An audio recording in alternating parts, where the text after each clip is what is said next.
donc cet appel à projet et vous verrez peut-être sûrement que le degré d'innovation qui est attendu n'est peut-être pas celui que vous pensez. Après, si nous passons à l'agenda, après avoir présenté les intervenants, je vous présenterai également l'initiative urbaine européenne, donc qui est l'initiative sous laquelle cet appel à projet est lancé. Et ensuite, nous alternerons nos prises de parole pour vous partager les caractéristiques de cet appel à projet.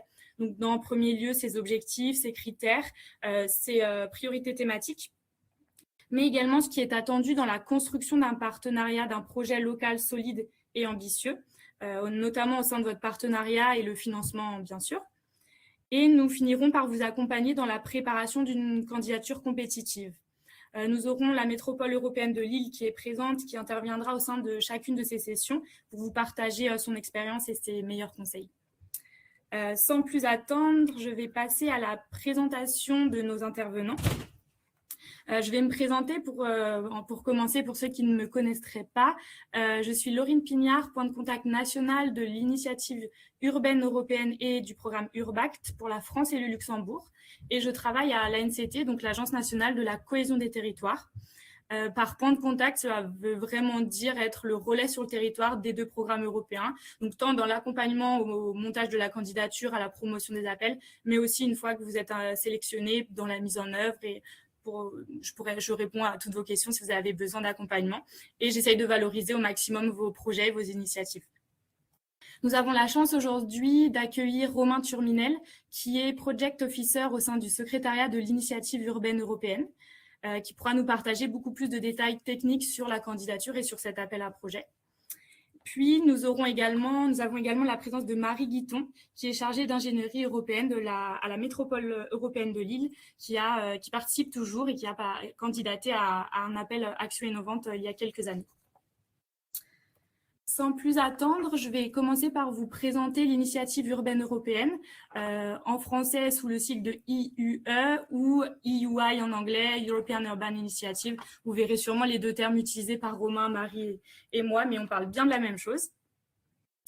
L'initiative urbaine européenne, c'est un instrument de la Commission européenne qui soutient les zones urbaines de toute taille par des actions innovantes, le renforcement des capacités et des connaissances et l'élaboration de politiques et la communication sur le développement urbain durable.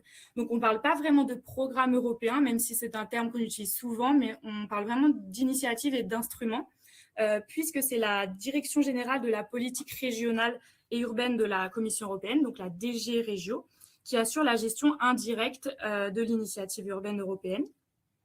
Et la Commission européenne a confié la mise en œuvre de cette initiative à la région Hauts-de-France en tant qu'entité mandatée.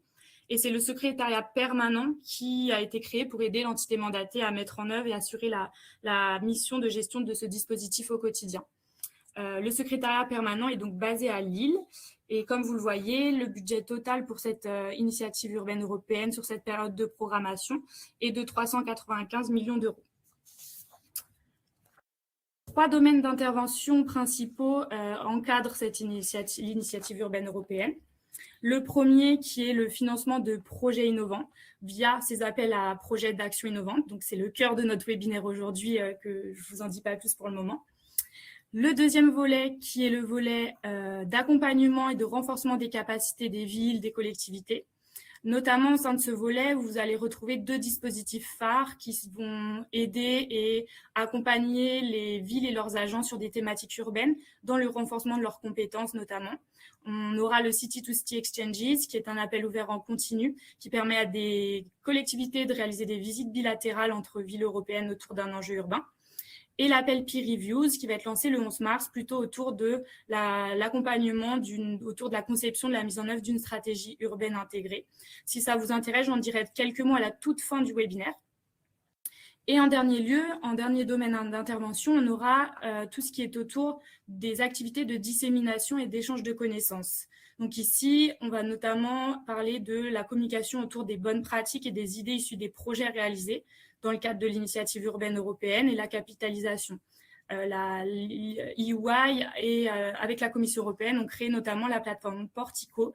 Peut-être que certains d'entre vous la connaissent, mais c'est une plateforme de connaissances qui permet de mettre en relation les acteurs urbains par le partage de connaissances, de bonnes pratiques, d'initiatives, d'études, d'idées. Et vous avez même une base de données qui recense plus de 400 bonnes pratiques urbaines. Donc, ça peut vous être utile si vous souhaitez trouver des partenaires ou rentrer en contact directement avec des villes, des métropoles au sein de l'Union européenne. Voilà un petit peu le schéma de l'initiative urbaine européenne sans être trop détaillé. Mais je crois que ce qui nous intéresse aujourd'hui, c'est le fameux appel Action innovante. Et j'ai vu que dans le sondage, il y avait une majorité de collectivités présentes. Donc, cela tombe bien puisque l'appel vous est principalement adressé. Et je vais vous partager dans les grandes lignes ce qu'on attend au sein de cet appel. Et ensuite, Romain et Marie pourront vous donner des exemples et un peu plus de détails techniques. Avant toute chose, en ce qui concerne l'agenda et ce webinaire, je tenais à vous préciser que nous aurons 2 sessions de questions-réponses. Et pour les questions, nous allons les récupérer celles du chat. Donc, il s'agira de Christophe, mon collègue qui est présent dans le chat, qui va les recenser et qui sélectionnera celles qui sont le plus plébiscitées. Donc, pour cela, n'hésitez pas à liker, mettre un emoji, un pouce sur les questions déjà posées que vous souhaiterez voir évoquées à l'oral. Et Christophe ajoutera une petite étoile sur celle qu'il sélectionne. Donc, tout se passera dans le chat. Revenons à cet appel. Donc, l'appel d'Action innovante de l'initiative urbaine européenne. C'est le 4e appel qui est lancé. Et il a été lancé donc, le 25 février. Il va se clôturer le 15 juin 2026 avec un budget total d'environ 60 millions d'euros. Il s'adresse principalement aux autorités urbaines qui comptent à partir de 25 000 habitants, avec une petite particularité, puisque l'idée, c'est de s'adresser un peu plus aux collectivités de petite et moyenne taille, avec une plus faible expérience dans les fonds européens, mais également des collectivités dynamiques qui souhaiteraient expérimenter, même avec moins d'expérience sur le sujet de l'innovation. Cela dit, cela ne restreint pas du tout la participation des plus grosses collectivités. C'est bien le projet qui sera évalué. Donc, vous verrez comment ces plus petites collectivités seront un tout petit peu plus avantagées, mais il n'y a pas de restriction pour les plus grosses collectivités, bien sûr. Si vous avez un projet solide, on vous encourage à candidater quand même. Chaque projet pourra recevoir au total un maximum de 2 millions d'euros de cofinancement à 80%, donc par du FEDER, donc le Fonds européen de développement régional. Et au total, un projet peut avoir un budget de 2,5 millions, tout financement compris. Il est possible de soutenir des investissements, il y aura des avances et des options de coûts simplifiées. Donc, comme vous le constatez, le budget total de l'appel est de 60 millions d'euros pour des projets de 2 millions d'euros. Donc, ça fait environ 30 projets qui peuvent être sélectionnés et financés à l'échelle européenne. Donc, c'est un appel qui sera compétitif, ça, on ne va pas vous le cacher, mais il vaut la prise de risque vu le budget et ce que vous allez pouvoir financer. Vous allez pouvoir financer concrètement un projet qui est expérimental d'une solution urbaine locale innovante au sein de votre territoire. Votre projet doit répondre à un défi urbain concret et urgent. Il devra être porté par un partenariat local solide, c'est-à-dire toutes les parties prenantes, les acteurs au sein de votre territoire qui peuvent vous aider à mettre en œuvre ce projet. Donc, services municipaux, acteurs économiques, associations, universités. Ici, avoir en tête qu'il n'y a pas de partenaire européen. Donc, c'est vraiment un projet local. Il devra porter sur une approche nouvelle et efficace par rapport aux pratiques actuelles en interne, et être réalisable en 2 ans avec des résultats mesurables et visibles. Donc, c'est ce calendrier qu'il faut bien avoir en tête, qu'on va vous rappeler tout au long du webinaire. Et dernièrement, votre projet doit avoir un potentiel d'évolution, c'est-à-dire qu'il ne doit pas être pensé sur un peu un one-shot sur le moment, mais plutôt avoir une capacité d'évoluer dans le temps et sur votre territoire. Si on passe, donc bien sûr, pendant toute la durée de ce webinaire, nous allons détailler point par l'ensemble de ces points de manière plus détaillée. Là, je vous présente vraiment le cadre général. Mais si on passe à l'éligibilité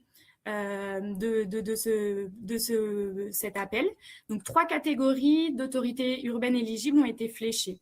La première, il s'agit de toute autorité urbaine individuelle. Donc, on considère toute unité administrative locale qui correspond au code de degré d'urbanisation 1 ou 2 d'Eurostat. Eurostat, c'est un tableau qui a été réalisé par la Commission européenne qui recense par pays toutes les collectivités, communes, villes, unités urbaines au sens large, unités locales, en fonction d'un code qui correspond à un degré d'urbanisation. Il recense également le nombre de populations au sein de chaque collectivité. Et au sein de cet appel, il s'agira seulement des collectivités qui ont le code 1 ou 2 qui peuvent être éligibles. Donc, ça veut dire en France plutôt toutes les collectivités considérées comme urbaines et les collectivités plus rurales seront notées normalement code 3 et du coup ne seront pas éligibles. Donc, pour cette première catégorie, on pensera aux communes, aux villes, aux agglomérations, aux arrondissements, aux municipalités. S'agissant de la catégorie 2, les agglomérations avec un statut légal peuvent également candidater. Donc, il s'agit plutôt des métropoles, des communautés urbaines, des communautés d'agglomération, des EPT et des communautés de communes. Et sur la dernière catégorie, il s'agira d'une association d'autorités urbaines individuelles. Donc ici, il est possible de candidater si vous êtes un groupe d'autorités urbaines, mais qui n'a pas encore un statut légal d'agglomération organisée, que vous créez un petit peu pour cet appel à projet. Donc ça sera possible. L'ensemble de cette association devra dépasser au minimum 25 000 habitants, comme le reste des autres catégories. Et petit conseil, ce qu'on vous conseille pour cette dernière catégorie, c'est vraiment de limiter le nombre d'autorités urbaines qui participent au nombre de 3. Par expérience, c'est un petit peu ce qui est conseillé pour que ça soit plutôt gérable au quotidien et pertinent sur le territoire. De maintenir la contiguïté territoriale afin d'assurer une cohérence et obtenir des résultats qui sont significatifs, mais également de démontrer la pertinence de l'association pour relever ces défis locaux, que ça soit vraiment réfléchi et cohérent sur le terrain. Pour cette catégorie, vous devrez également identifier une autorité urbaine principale, puis mentionner les autres autorités urbaines qui seront associées à cette autorité urbaine principale. La relation devra être formalisée dans un accord de partenariat, mais seulement si la proposition de projet est retenue et obtient une aide. Vous n'avez pas à le formaliser avant la candidature. Et bien sûr, tous les documents pour formaliser cela sont donnés par l'initiative urbaine européenne. Voilà sur l'éligibilité des autorités urbaines, c'est ce qui est conseillé, ce qui est retenu pour cet appel. Voilà aussi également un petit exemple du tableau de ce dont je vous parlais de Eurostat. Donc, ça sera un petit peu ce que vous allez retrouver avec les codes sur le côté des GURBA. Attention à bien regarder que même si votre collectivité a un code 1 ou 2, il faut bien qu'elle ait plus de 25 000 ou à partir de 25 000 habitants au sein de son territoire. Seules les autorités urbaines éligibles peuvent soumettre un formulaire de candidature. Elles ne peuvent participer qu'à une seule proposition de projet. Et celles qui ont déjà participé aux appels précédents 1, 2 et 3 ne peuvent pas soumettre de nouvelles candidatures. Maintenant, je voulais vous présenter également ce qu'on entend par innovation urbaine, parce que c'est peut-être quelque chose que vous avez peut-être moins l'habitude et qui est peut-être la notion la plus floue de cet appel pour vous à cet instant, mais on va essayer de rendre cela moins flou. Par innovation, on entend vraiment une approche qui est expérimentale, une nouvelle pratique, quelque chose d'ambitieux, audacieuse, une solution qui est source de changement des pratiques locales et qui va proposer une transformation durable sur le territoire. Concrètement, quelques critères, on peut vous donner quelques critères d'une solution innovante réussie. C'est des critères que vous pouvez retrouver aussi dans les documents de l'appel à projet. Mais comme je vous le disais, un projet innovant réussi sera donc réussi si l'innovation est vraiment adaptée au niveau local et que le projet va au-delà des pratiques classiques de travail de votre collectivité.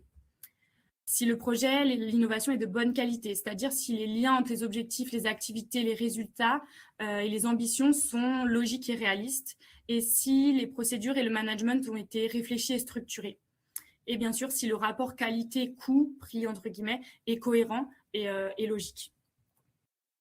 Une solution innovante sera réussie si elle est aussi conçue, adaptée aux besoins de votre territoire. C'est vraiment quelque chose qu'on va rappeler parce que c'est la base et c'est le cœur de ce nouvel appel à projet, puisque le projet doit être également pensé et créé, mis en œuvre avec vos partenaires locaux. Une solution innovante réussie si elle est participative, c'est-à-dire si vous avez intégré au sein de votre consortium des partenaires locaux, mais également externes, c'est-à-dire des universités, des industries, la société civile, dans la conception et la mise en œuvre du projet, via notamment des mécanismes de consultation, de coordination, de conception.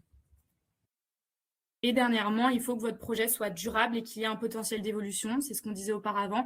C'est au niveau de la candidature, il faut également que vous montriez que vous l'avez pensé sur le long terme, que vous avez réfléchi à sa durabilité et que vous avez potentiellement déjà des sources de financement en tête ou un potentiel autofinancement. Vos solutions, elles peuvent être totalement nouvelles à l'échelle de l'Union européenne ou déjà testées ailleurs ou au niveau européen, mais pas encore adoptées localement. Donc ça, c'est ce qui est nouveau par rapport aux appels à projets Action Innovante précédents, donc 1, 2, 3, puisque l'idée de cet appel, c'est vraiment de l'adapter au niveau local et ça peut être une solution qui est uniquement nouvelle, on va dire, pour vous, pour votre collectivité, même si elle a déjà été adaptée et réalisée ailleurs.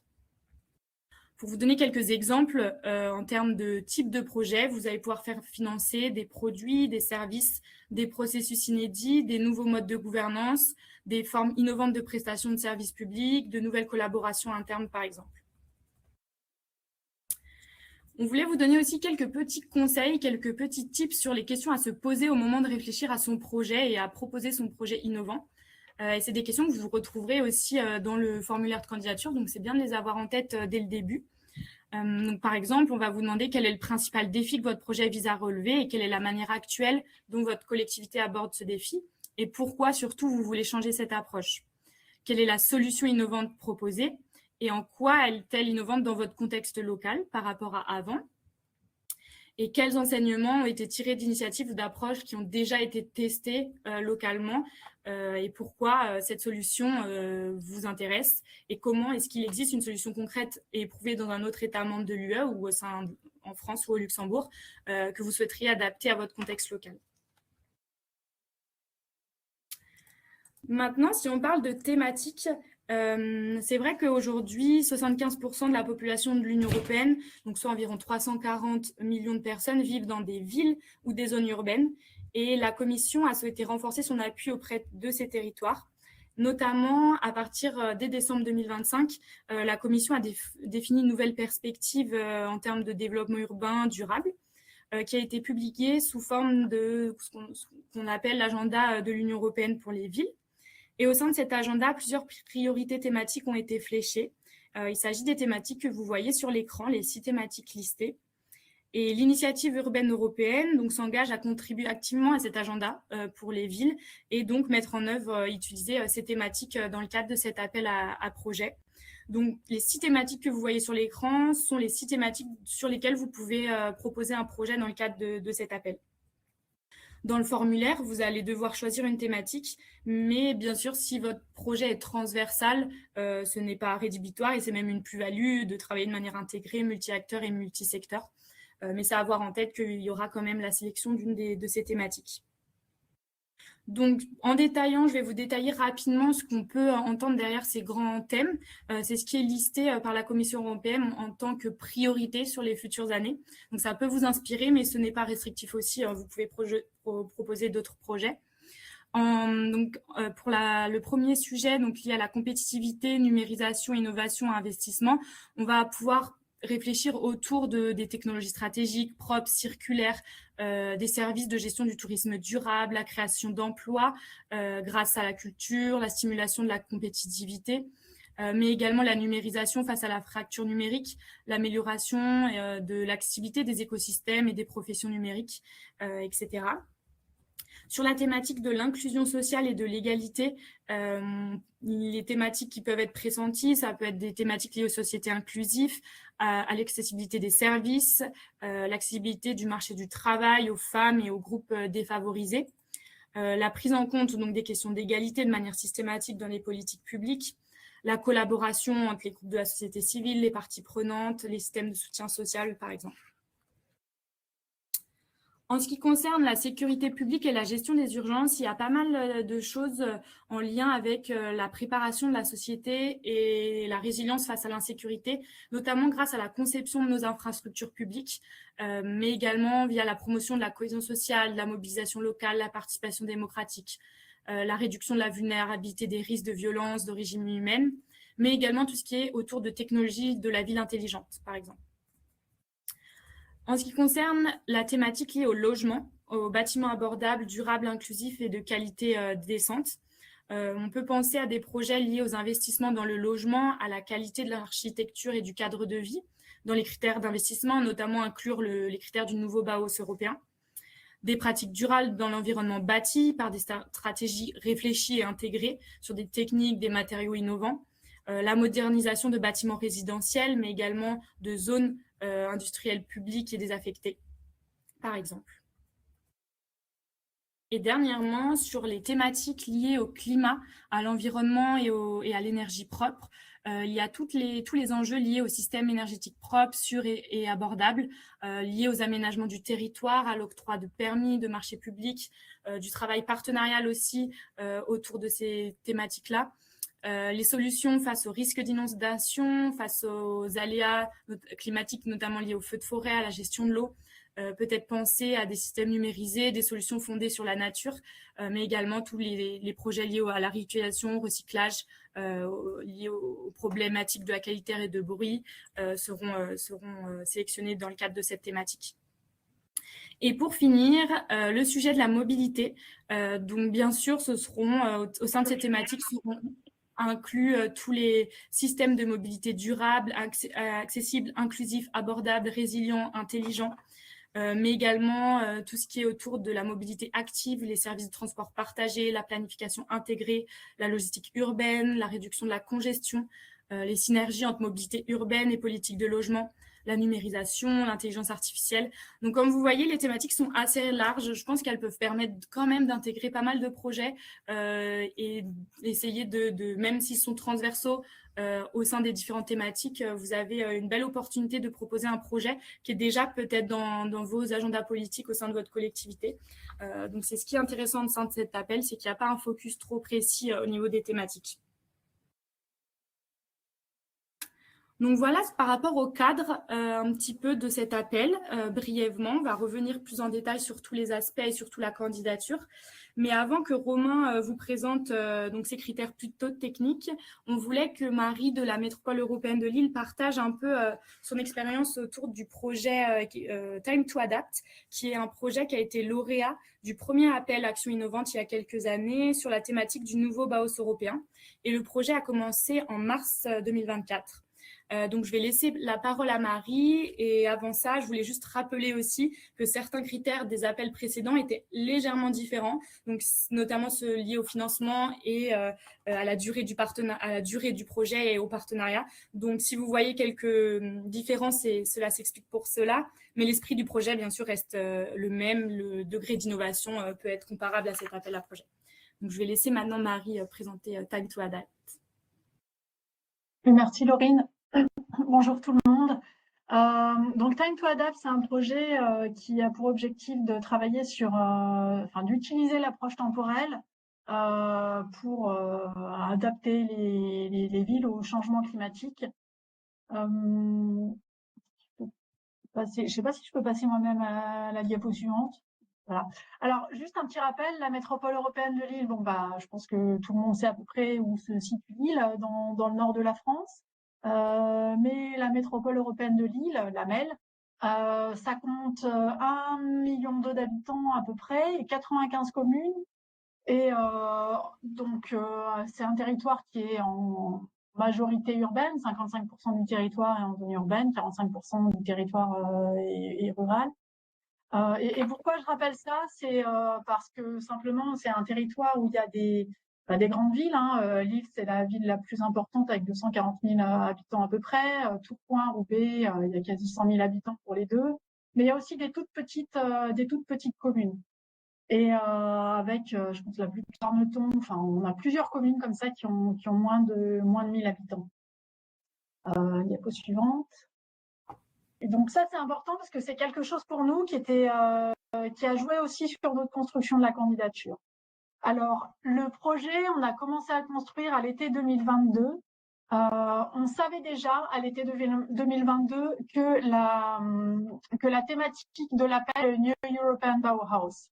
Donc, alors le NEB, pour faire plus court. Donc ça, le nouveau Bauhaus européen, c'est un concept, on peut dire, qui a été développé par la présidente de la Commission européenne, Ursula von der Leyen, en 2020. Et en gros, je vous le dis à peu près dans les termes, hein. Donc, l'idée, c'est que si on veut que le pacte vert, les questions de durabilité se répandent et soient accessibles à tout le monde, et ben dans ce cas-là, il faut faire en sorte que les actions qu'on met en place pour atteindre la durabilité se fassent en incluant toute la population et également en faisant en sorte que les actions soient attractives. Donc, il y a 3 mots-clés finalement dans le NEF, c'est durable, ensemble, et puis, alors, Beautiful, je crois qu'ils l'ont fait évoluer là, mais bref, le ensemble et puis durable. Donc ça, c'était la thématique de base. Et nous, en parallèle, on avait une demande de nos collègues du bureau des temps qui nous ont dit, OK, nous, là, notre élu veut qu'on développe un projet européen, veut qu'on travaille, qu'on utilise notre feuille de temps et qu'on en fasse quelque chose d'ambitieux pour travailler sur la question de l'adaptation au changement climatique dans la métropole européenne. Voilà, donc ça, c'était le point de départ. À partir de ça, comment est-ce qu'on a fait? La première chose, c'était déjà de bien comprendre la thématique, de bien comprendre ce que c'était. Bon, alors vous, les thématiques sont un petit peu plus simples, mais nous, en tout cas, le premier enjeu, c'était déjà, OK, le NEB, concrètement, qu'est-ce que c'est? Qu'est-ce qu'on peut faire dans la marge quelle marge de manœuvre nous donne cette thématique?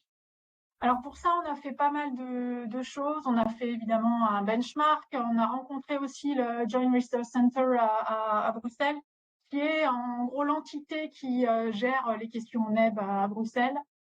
On a aussi eu l'occasion d'avoir des échanges avec le secrétariat d'EY pour le lancement de l'appel à projet.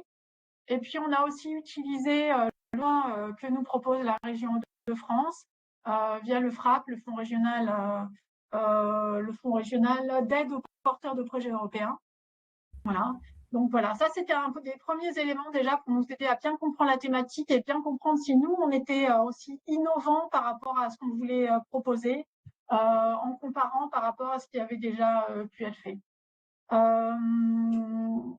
Et puis ensuite, il y a tout le travail jusqu'à la soumission qui a été le projet ayant été soumis en janvier 2023. Donc voilà, première recommandation du coup, c'est vérifier par plusieurs moyens la pertinence de votre concept, l'adéquation avec la thématique et puis aussi l'aspect innovant en comparant avec ce qui a pu être fait dans notre contexte. Slide suivante, s'il te plaît. Alors, là, je vous parle un petit peu pour certains peut-être dans le vide. Qu'est-ce que c'est que concrètement notre projet? Alors, on va tenter de lancer une petite vidéo qui devrait, si ça fonctionne, mieux vous expliquer le concept. L'idée pour nous, c'était, comme je vous ai dit, d'utiliser l'approche temporelle pour aller vers de l'adaptation au changement climatique. L'approche temporelle, c'est et ben voilà, l'approche temporelle, vous allez la découvrir.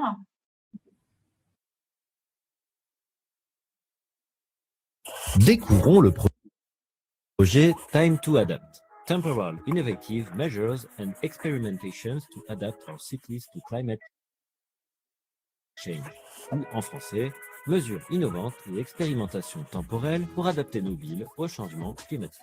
Comme son nom l'indique, ce projet utilise l'approche du temps comme clé d'adaptation du territoire au changement climatique. L'approche temporelle, mise en place par le Bureau des temps de la DRUCIJ, Direction Relations avec les usagers, citoyenneté et jeunesse, est inscrite dans le plan climat, air, énergie territorial, le PCAET, comme une solution pour aider à l'adaptation du territoire. Le projet Time to Adapt consiste à aider les métropolitains à mieux vivre les périodes de forte chaleur en augmentant l'offre en lieux frais ouverts aux habitants à travers plusieurs actions concrètes. Rendre des espaces et bâtiments frais plus accessibles au public grâce à l'adaptation de leurs horaires, piscines, parcs, jardins. Ouvrir des lieux frais à de nouveaux usages et de nouveaux usagers, exemple les cours d'école ouvertes le week-end ou pendant les vacances scolaires, ou les jardins d'équipements culturels ouverts indépendamment. Transformer certains bâtis existants pour les rendre plus accessibles et plus utilisés. proposer des installations temporaires rafraîchissantes, mobilier adapté, toile d'ombrage, parquettes, etc. Ce projet est né d'une candidature dans le cadre de l'appel à projet European Urban Initiative, organisé par la Commission européenne. Le projet de la MEL fait partie des 14 projets retenus sur 99 projets déposés en Europe. C'est le seul projet français. Le caractère innovant du projet s'explique par la variété et le nombre d'actions mises en place dans des bassins de vie au sein de la métropole, leur cohérence et la synergie entre les acteurs impliqués. Il se distingue aussi par sa volonté d'être transposé facilement. Ce projet associe plusieurs collectivités, agences, établissements publics et associations. Mais tout ça pourquoi au final? L'objectif est de tester des solutions innovantes et d'en tirer une boîte à outils où l'on retrouvera de la méthodologie et des clés pour disséminer les expérimentations. Quels acteurs impliqués? Pourquoi et comment? Et ce, afin que les communes européennes, petites ou grandes, puissent s'en servir. Quelles solutions va-t-on expérimenter? 110 actions seront expérimentées sur 3 ans et demi. Dans un premier temps, dans les communes pilotes de l'Île-et-Los, à compter de 2024, puis, dans un second temps, les expérimentations évaluées et modélisées seront proposées à l'ensemble des communes de la MEL, qui pourront les tester à l'été 2026 et assureront ainsi l'approfondissement de la démarche. Voilà. Donc là, vous avez une petite présentation. Donc certaines choses, c'était à la base d'ici en interne, mais elle est très utile aussi finalement pour l'externe, cette petite vidéo. Et du coup, suite à ça, je voudrais juste revenir sur quelques points qui permettent peut-être de comprendre les aspects innovants que nous, on a mis en avant, en tout cas comme étant innovants au travers de notre projet. Donc déjà, l'approche temporelle. L'approche temporelle, qui est une approche qui est encore relativement peu utilisée. Ensuite, la question de... On a essayé de réfléchir à la fois sur, OK, si on a un terrain, par exemple un parc, admettons un parc, d'habitude il est ouvert de 10h du matin à 18h le soir, on veut étendre les horaires d'ouverture, et quel impact ça a aussi sur tous les agents qui vont devoir gérer l'ouverture des parcs. Donc là, on a essayé de vraiment prendre en compte tous les aspects qu'il pouvait y avoir autour de ces champs d'âge, donc les aspects humains, les aspects financiers, les aspects légaux, les aspects organisationnels. Tout ça, c'est intégré dans notre projet.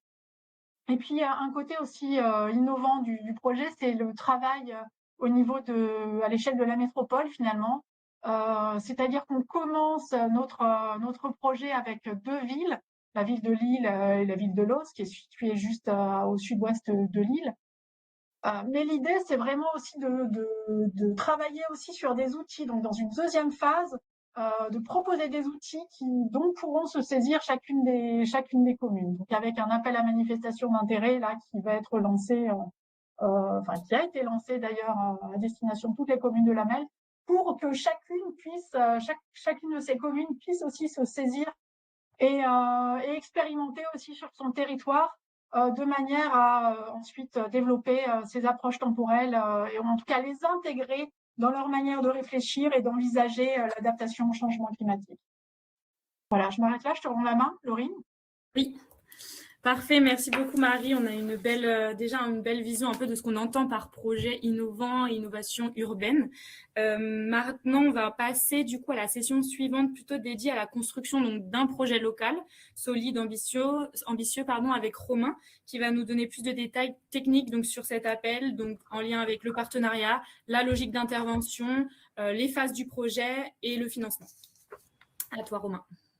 Super, merci Laurine. Bonjour à tous, donc je m'appelle Romain Tuminel, je suis du secrétariat permanent et effectivement je vais vous présenter cette première partie sur construire son projet local. Et déjà peut-être avant de dire que cette présentation, j'ai l'habitude de la faire en anglais, donc il y a certains éléments qui sont un peu faciles à traduire d'un langage à l'autre. Il y en a d'autres où je vais être obligé de rester en anglais, désolé. Mais voilà, je préfère avertir. Et ça me permet en fait effectivement de faire un point qui est important, auquel je pourrais peut-être revenir plus tard, mais vous êtes effectivement plutôt incité à poser votre candidature en anglais, puisque s'il y a des candidatures qui sont posées dans d'autres langues, on va les faire traduire par des prestataires externes, et donc du coup, on aura, enfin, dans une certaine mesure, vous perdez un peu le contrôle sur réellement ce qu'on va avoir, nous, en dernière mesure, lorsqu'on va évaluer votre projet. Donc voilà, c'était juste une petite parenthèse sur la traduction pour commencer. Donc pour commencer effectivement le partenariat, donc il y avait beaucoup de questions effectivement sur, je voyais dans le chat sur qui est éligible, qui peut participer à ce genre, à cet appel à projet. Donc effectivement l'acteur principal d'un partenariat dans le cadre de notre appel à projet, c'est l'autorité urbaine principale ou la Main Urban Authority, donc la MUA que vous verrez écrit absolument partout dans le dossier d'application. C'est-à-dire vraiment la commune ou le PCI qui est en charge et qui est le leader du dossier d'application. Donc c'est elle qui est en charge de la mise en œuvre et de la gestion du projet. Ça veut aussi dire que c'est elle qui est en charge de la responsabilité financière et juridique, c'est-à-dire que c'est elle qui reçoit directement le budget, le financement de la part de l'entité mandatée et qui va ensuite redistribuer ce budget aux autres partenaires de projet. Donc c'est vraiment la responsabilité de l'autorité urbaine d'être l'entité gestionnaire du projet et responsable de tous ces aspects. Et donc du coup, c'est elle aussi qui va être en charge de s'assurer que les partenaires de projet sont impliqués, qui vont livrer leurs activités et qui vont réaliser tous les engagements qui ont été pris au moment du dépôt de projet. Laurine, dans sa présentation, a mentionné effectivement la possibilité pour des villes de postuler ensemble. Donc, c'était la catégorie 3, notamment d'éligibilité. Ça veut dire donc du coup qu'il y aura la possibilité d'avoir des autorités urbaines associées. Donc, concrètement, à chaque fois qu'il y aura, si vous postulez à un groupe de villes, vous devrez déterminer laquelle est la chef de file et lesquelles sont associées. L'important ici à retenir, c'est que les communes qui sont associées, elles doivent elles aussi avoir une importante responsabilité dans la mise en œuvre du projet, dans vraiment le fait d'être responsable aussi de cette implication. Donc, un projet concrètement où il y aurait une ville, entre guillemets, principale et des villes associées, mais qui ont un rôle un peu fantôme, on va dire, dans le projet, c'est quelque chose qui sera assez mal perçu au moment de l'évaluation. Également, on vous conseille de réunir donc du coup des autorités urbaines dont le territoire est contigu et de limiter leur nombre. Pourquoi ? Parce que cette règle visant à ouvrir et la possibilité de plusieurs villes de participer ensemble doit vraiment être vue dans l'optique que vous devez être capable de démontrer que le fait que ces deux villes s'associant ensemble vont pouvoir répondre aux défis de manière plus efficace que si ces deux villes travaillaient chacune de leur côté et qu'elles deviennent du coup un peu entre guillemets diviser leurs forces. Donc il faut vraiment être capable de montrer que candidater à deux, c'est une force pour votre projet et ça va être une manière de répondre aux défis de manière plus intéressante. Donc ça, c'est pour l'autorité urbaine principale et les autorités urbaines associées. Donc c'est vraiment un projet doit être déposé par une ville, une commune, un EPCI, une agglomération. Et ensuite, les villes peuvent travailler avec des partenaires. Donc dans le cadre de EUI, toute entité qui est établie dans l'Union européenne, elle peut bénéficier de financement dans le cadre de EUI. C'est-à-dire qu'il n'y a aucune restriction sur est-ce qu'une association peut participer, est-ce qu'une entreprise peut participer. Toute entité qui a une existence juridique est éligible et qui est établie dans l'Union européenne est éligible pour participer à un projet. Comme ça avait déjà été mentionné aussi par Laurie, il n'y a pas d'impératif en matière d'international.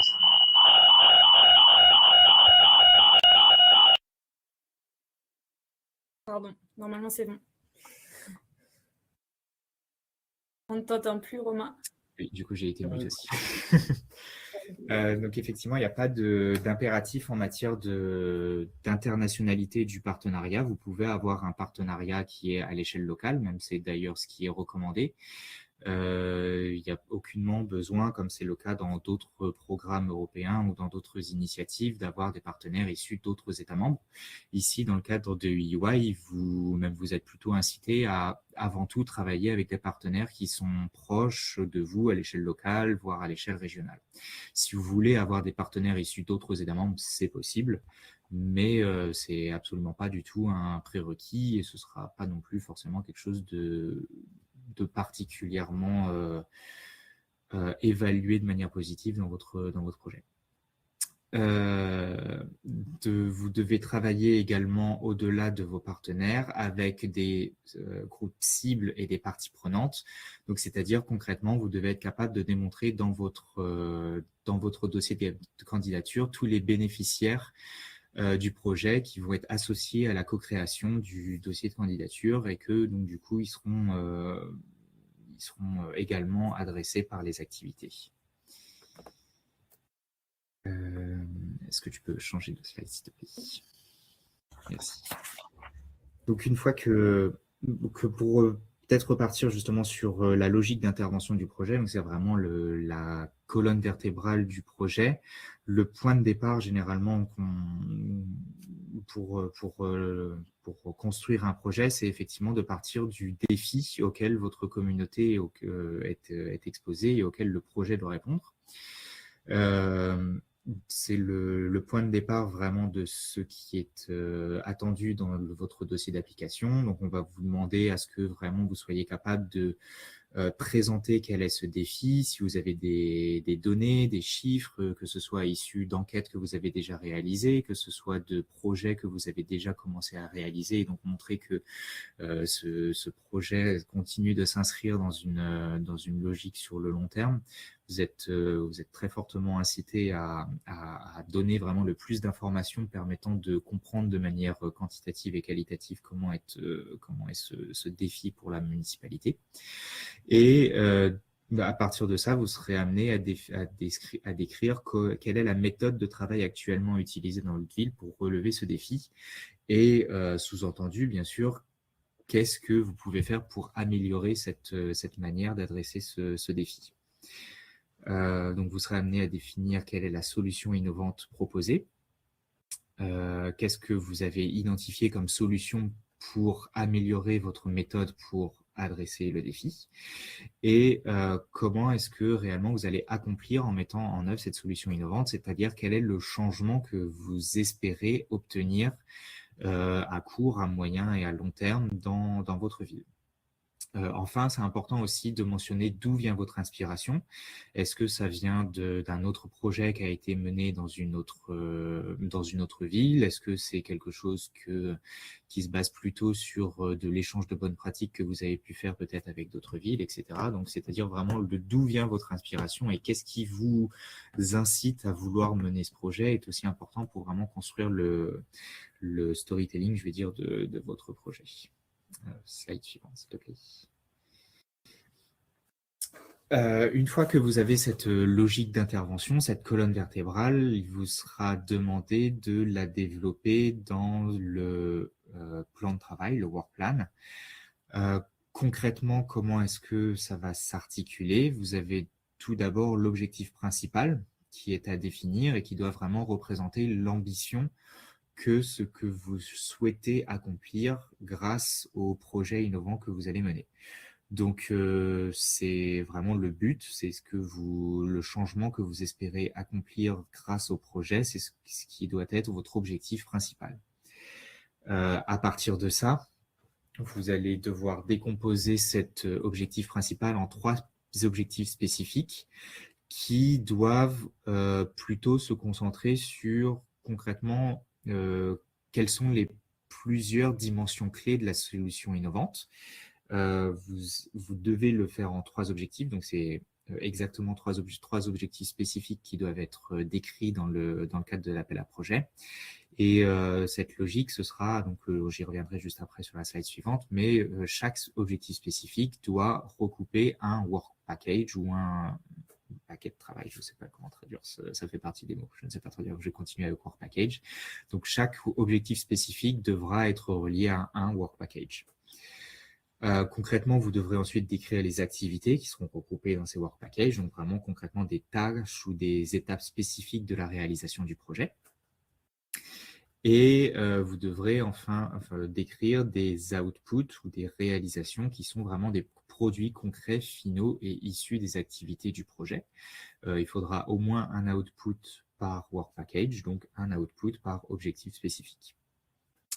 Et plan d'action, pourquoi pas. Je vais continuer avec work package, mais why not. Et enfin, donc du coup, pour chaque objectif spécifique, vous aurez un expected result, un résultat mesurable attendu, qui est vraiment un changement concret que la ville entend réaliser d'ici la fin du projet. Donc, entre guillemets, les résultats attendus, c'est un peu vos objectifs d'ici la fin de votre projet. Et vous devez vraiment être capable de montrer à chaque fois ce lien entre l'objectif principal, comment est-ce qu'il va être articulé opérationnellement pendant le projet en 3 objectifs spécifiques, comment est-ce que vos activités servent à atteindre ces objectifs et à réaliser un des produits concrets pour enfin atteindre les objectifs attendus et mesurables d'ici à la fin du projet. Slide suivante, parfait. Donc, un plan de travail ou le work plan dans votre dossier de candidature, ce sera la section D du formulaire et vraiment le but, c'est de décrire le comment du projet en une feuille de route opérationnelle avec des actions clés. Donc, il sera décomposé en 3 piliers, les 3 principaux work packages qui répondent chacun à un objectif spécifique. Et concrètement, le but de ce work plan, c'est vraiment de répondre à la question comment la solution proposée sera mise en œuvre concrètement. Ce qu'il faut vraiment bien faire attention, c'est de vous assurer, lorsque vous commencerez à rédiger votre work plan, de s'assurer à ce que ce work plan reflète tous les aspects de la solution innovante que vous avez décrit dans votre partie plus axée sur l'aspect innovant de votre solution. C'est-à-dire, c'est vraiment important de faire en sorte que tous ces éléments soient reflétés dans le plan de travail, de s'assurer que tous les éléments sont vraiment correctement retranscrits. Et surtout, votre plan de travail doit montrer que vous êtes capable de réaliser ce projet dans la durée de mise en œuvre, c'est-à-dire une durée de 2 ans. Donc, vous devez vraiment être capable de montrer que vous avez une maîtrise de toutes les actions qui sont nécessaires à mettre en œuvre sur cette durée de 2 ans. Slide suivante, s'il te plaît. Donc concrètement, un work package ou un module de travail ou plan d'action, vous en aurez 3 exactement dans votre dossier de candidature.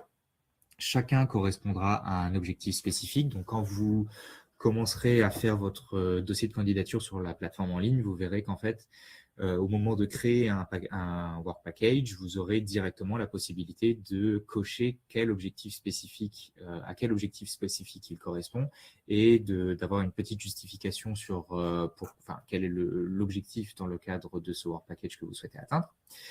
Dans chacun de ces work packages, il faudra minimum 1, mais maximum 6 activités. Et pour chacune de ces activités, vous aurez l'opportunité de créer des livrables. Qu'est-ce qu'un livrable? C'est tout simplement une étape intermédiaire pour la réalisation de cette activité. Donc, livrable, c'est pas forcément un dossier ou un document ou quelque chose de vraiment purement d'aspect reporting. Ça peut être une étape clé comme, je sais pas, fin des travaux de réalisation d'un bâtiment, etc. Enfin, livrable, ça peut vraiment être pris à tous les sens du terme à partir du moment où vous comprenez que c'est une étape intermédiaire dans la réalisation de l'activité. Et chaque work package doit aboutir à la réalisation d'un output ou d'un produit d'ici la fin pour la réalisation du projet. Pour chaque work package, vous devrez définir qui est le partenaire identifié comme le leader de ce work package, c'est-à-dire quel est le responsable de sa mise en œuvre. Chaque work package aura pour nécessité d'avoir une activité de communication. C'est-à-dire que dans le cadre de cet appel à projet de EUI, vous n'avez pas de work package spécifique sur la communication.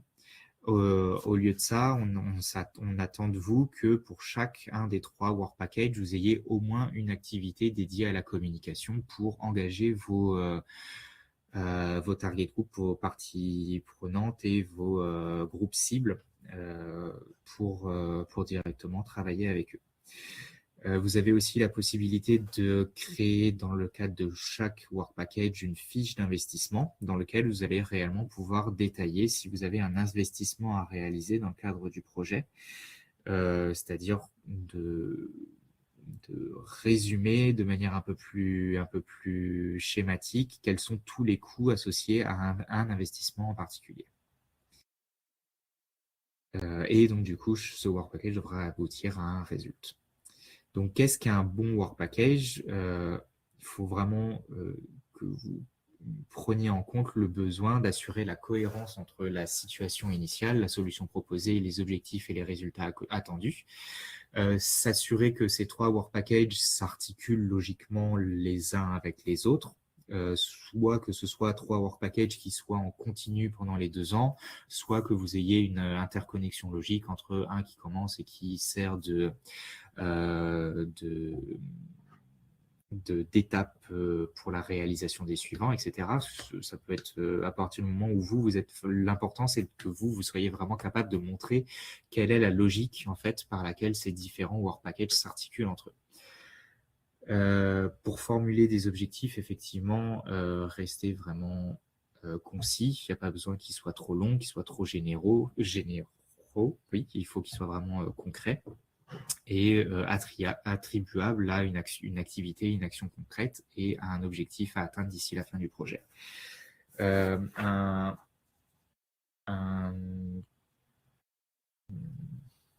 Non, oui, c'est bon. Prochaine slide, parfait. Sur la project phases. Les phases du projet, donc effectivement, il y a 4 phases. La phase de préparation dans laquelle on est actuellement jusqu'à la deadline qui sera donc du coup au mois de juin.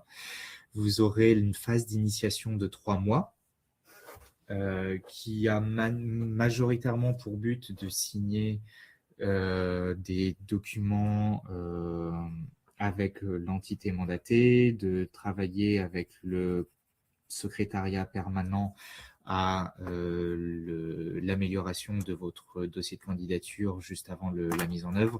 Enfin, cette petite phase d'initiation de 3 mois, elle a vraiment pour but de s'assurer que au moment de la date de mise en œuvre du projet, vous soyez vraiment prêt à partir dès le premier jour. Donc, dans le cadre de ces projets pour l'appel à projet 4, la mise en œuvre des projets commencera au 1er mars 2027 et vous aurez donc une durée de 2 ans, donc jusqu'au 28 février 2029 pour réaliser vos projets.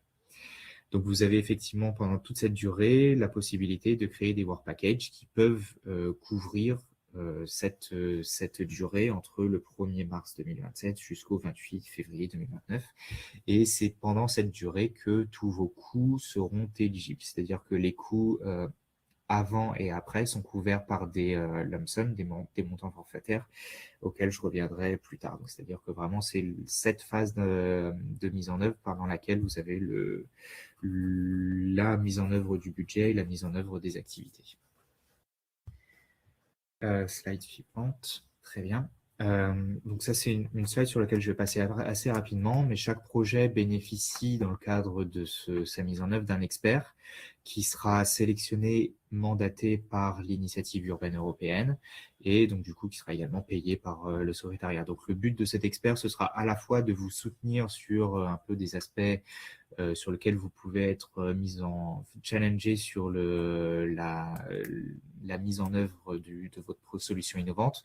Et c'est aussi pour nous la possibilité d'avoir des experts qui vont travailler avec vous et qui vont pouvoir faire des activités de communication pour disséminer le résultat de votre solution jusqu'à la fin de la période pendant votre période de mise en œuvre.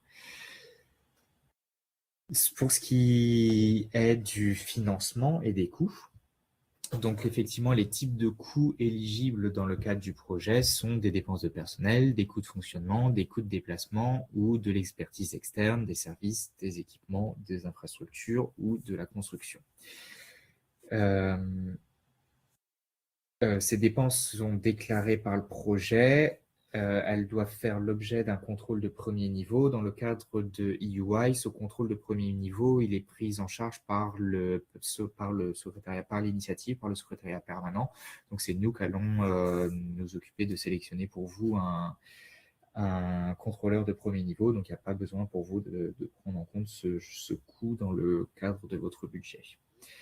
EUI applique le principe des coûts totaux, donc avec 80% du budget qui est éligible en FEDER. Donc, ça veut dire que vous devez apporter une contribution de votre part, qu'elle soit publique ou privée, de 20%, sachant que sur cette contribution de 20% qui vient de votre part, elle ne peut pas venir d'une autre source de financement européen.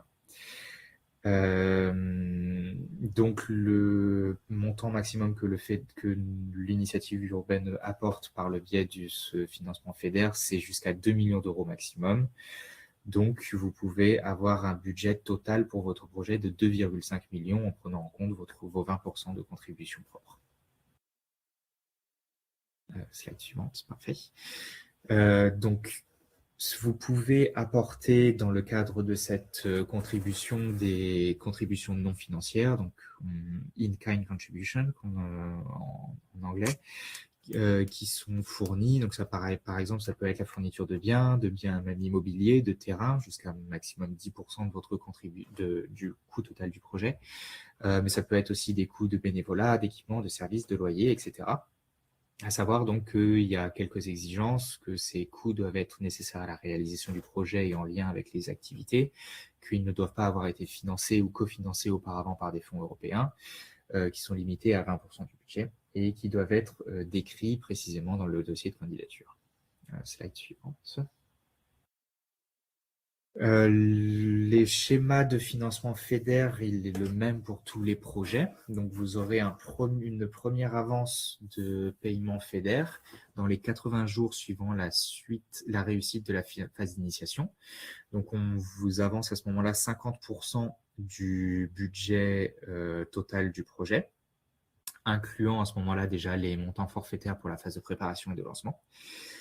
Vous aurez un deuxième paiement de FEDER pendant la phase de mise en œuvre. Donc, ce paiement sera déclenché à partir du moment où vous aurez consommé au moins 35% des coûts réels du budget et qu'il y aurait eu la validation de votre première demande financière par l'auditeur.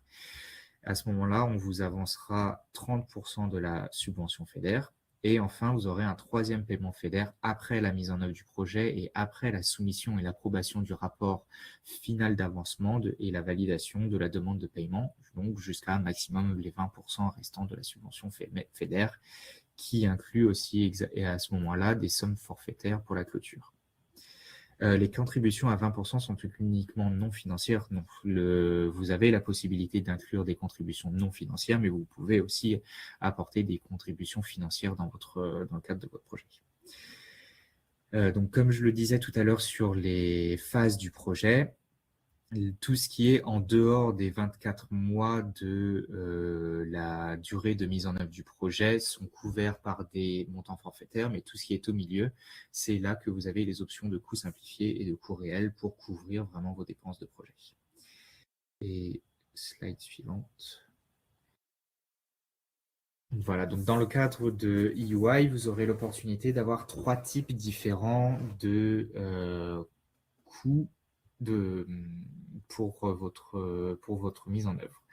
Donc, il faut savoir que ces options que vous pouvez choisir, elles peuvent être utilisées à l'échelle de chaque partenaire. C'est-à-dire que dans le cadre de votre partenariat, vous pouvez très bien avoir un partenaire qui est sur l'option 1, un partenaire qui est sur l'option 2, le reste qui est sur l'option 3, etc. Donc, ce sera forcément à l'échelle d'un partenaire, mais à l'intérieur d'un partenariat, chacun peut avoir son type de coût selon ce qu'il préfère. Donc, vous avez 3 options. Une première option qui est un modèle mixte avec un taux horaire standard qui est défini à l'échelle de chaque État membre. Donc, vous avez une table des taux par État membre qui est disponible dans la guidance, qui est basée sur une analyse faite par Eurostat pour chaque État membre. À partir de ça, donc de ce taux horaire standard, vous aurez un forfait de 15% pour les frais personnels et un forfait de 15% pour les frais de déplacement. Et puis sur l'expertise et les services, les équipements et les coûts d'infrastructure et les travaux de construction, là, vous pouvez être sur les coûts réels.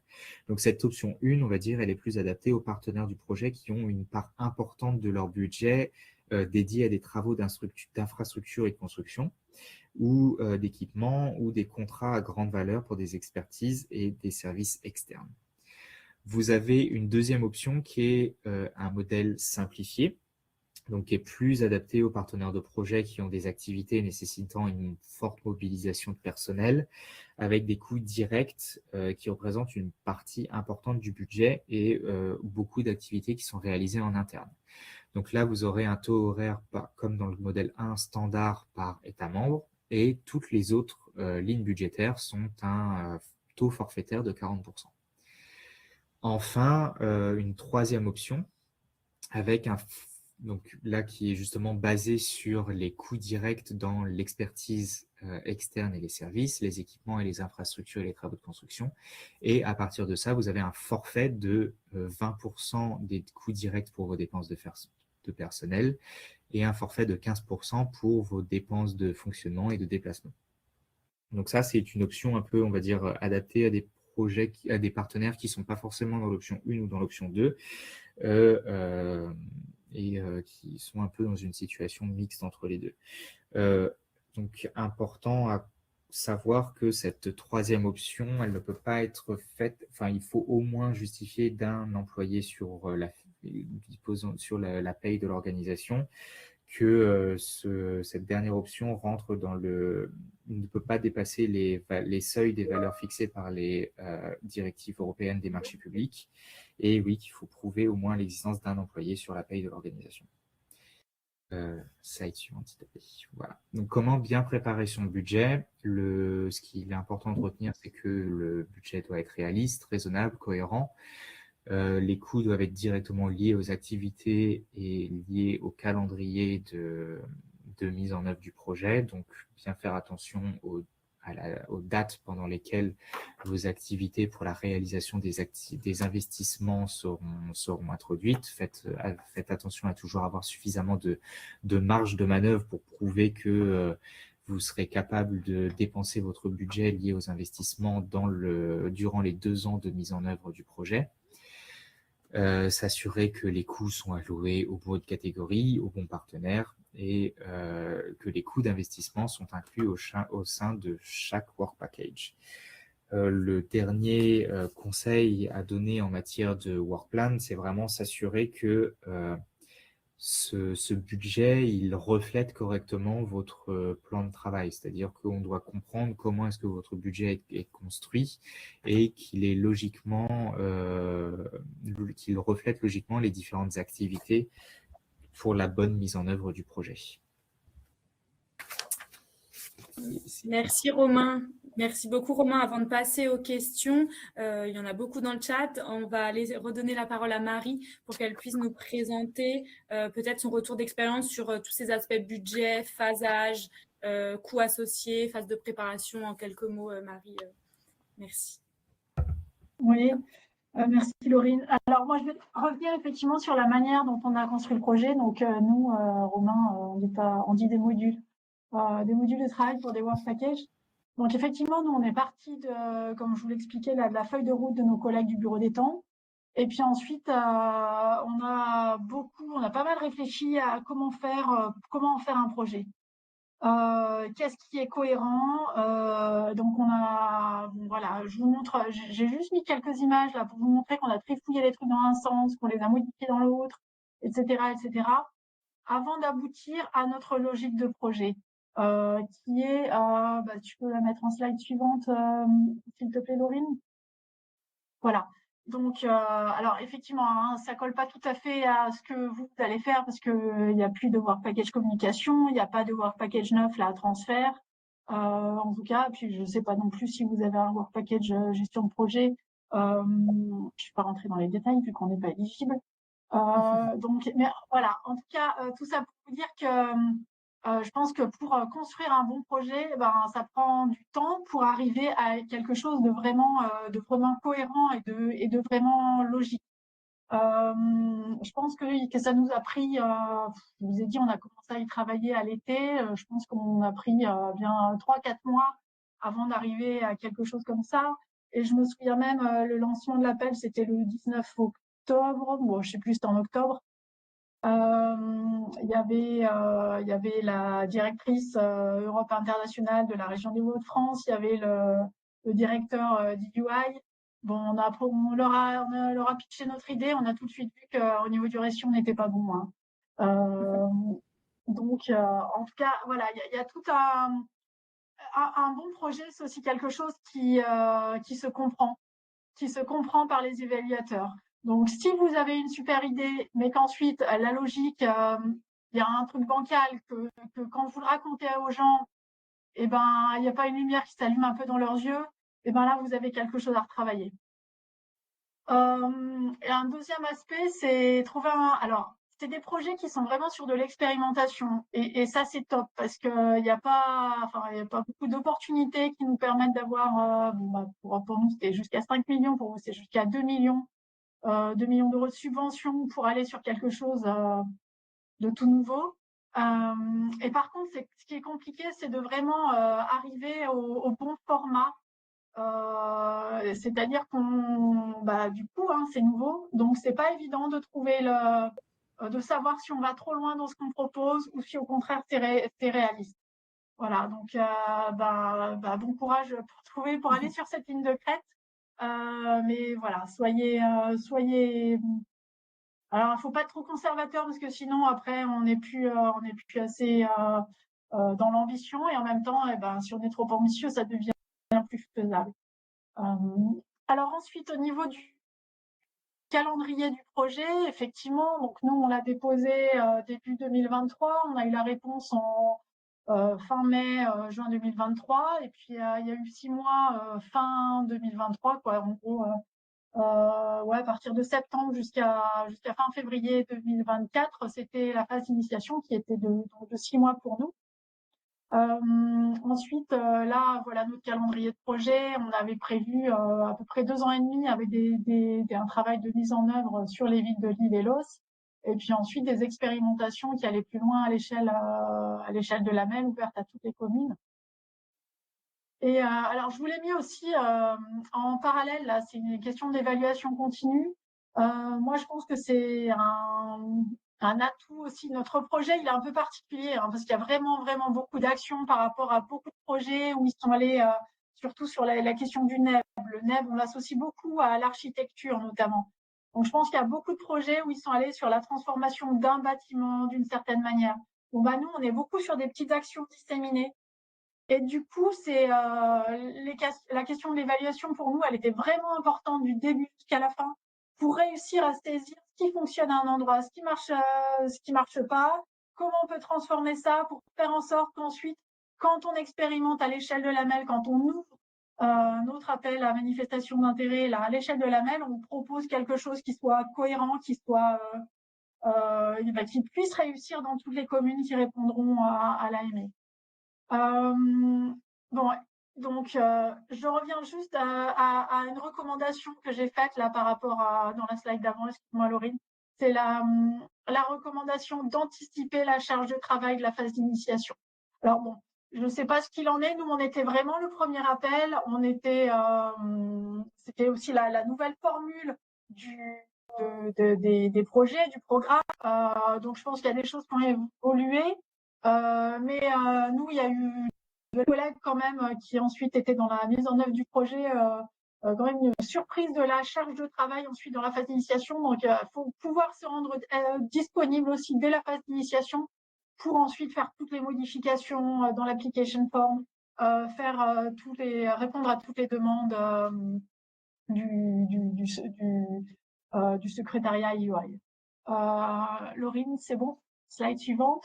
Donc nous, notre partenariat, la manière dont on l'a construit, c'est vraiment quel était notre objectif de projet. À part l'objectif, on découle les activités jusqu'à la pas de surprise.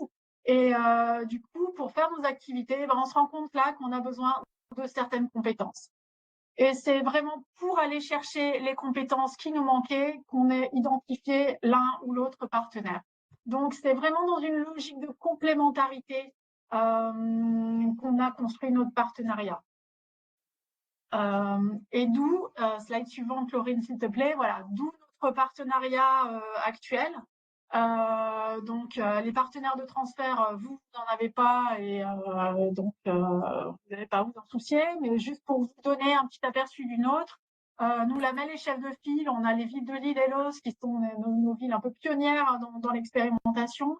L'ARACT, c'est une association, je crois que je vais dire des bêtises dans l'acronyme, l'association régionale d'amélioration des conditions de travail. Donc, c'est l'association, l'organisme, enfin, c'est l'association régionale, mais c'est aussi un organisme national. C'est un organisme, en tout cas, qui nous aide pour réfléchir à ces questions de transformation des horaires, des questions de travail. Je vous l'avais dit, pour nous, l'objectif, c'était, si on étend les horaires d'ouverture, il n'est pas question non plus que ce soit toujours le même agent qui ensuite doivent venir à 10h du soir pour fermer un parc, par exemple. La question de la qualité de vie des agents est aussi évidemment hyper importante dans notre projet. Donc ça, c'est toutes les questions sur lesquelles travaille l'ARAC pour nous aider à intégrer les changements avec les communes partenaires. Groupa, c'est une coopérative culturelle. On est sur un projet qui répond, qui est dans la thématique du NEB, New European Bauhaus, avec la question du beau.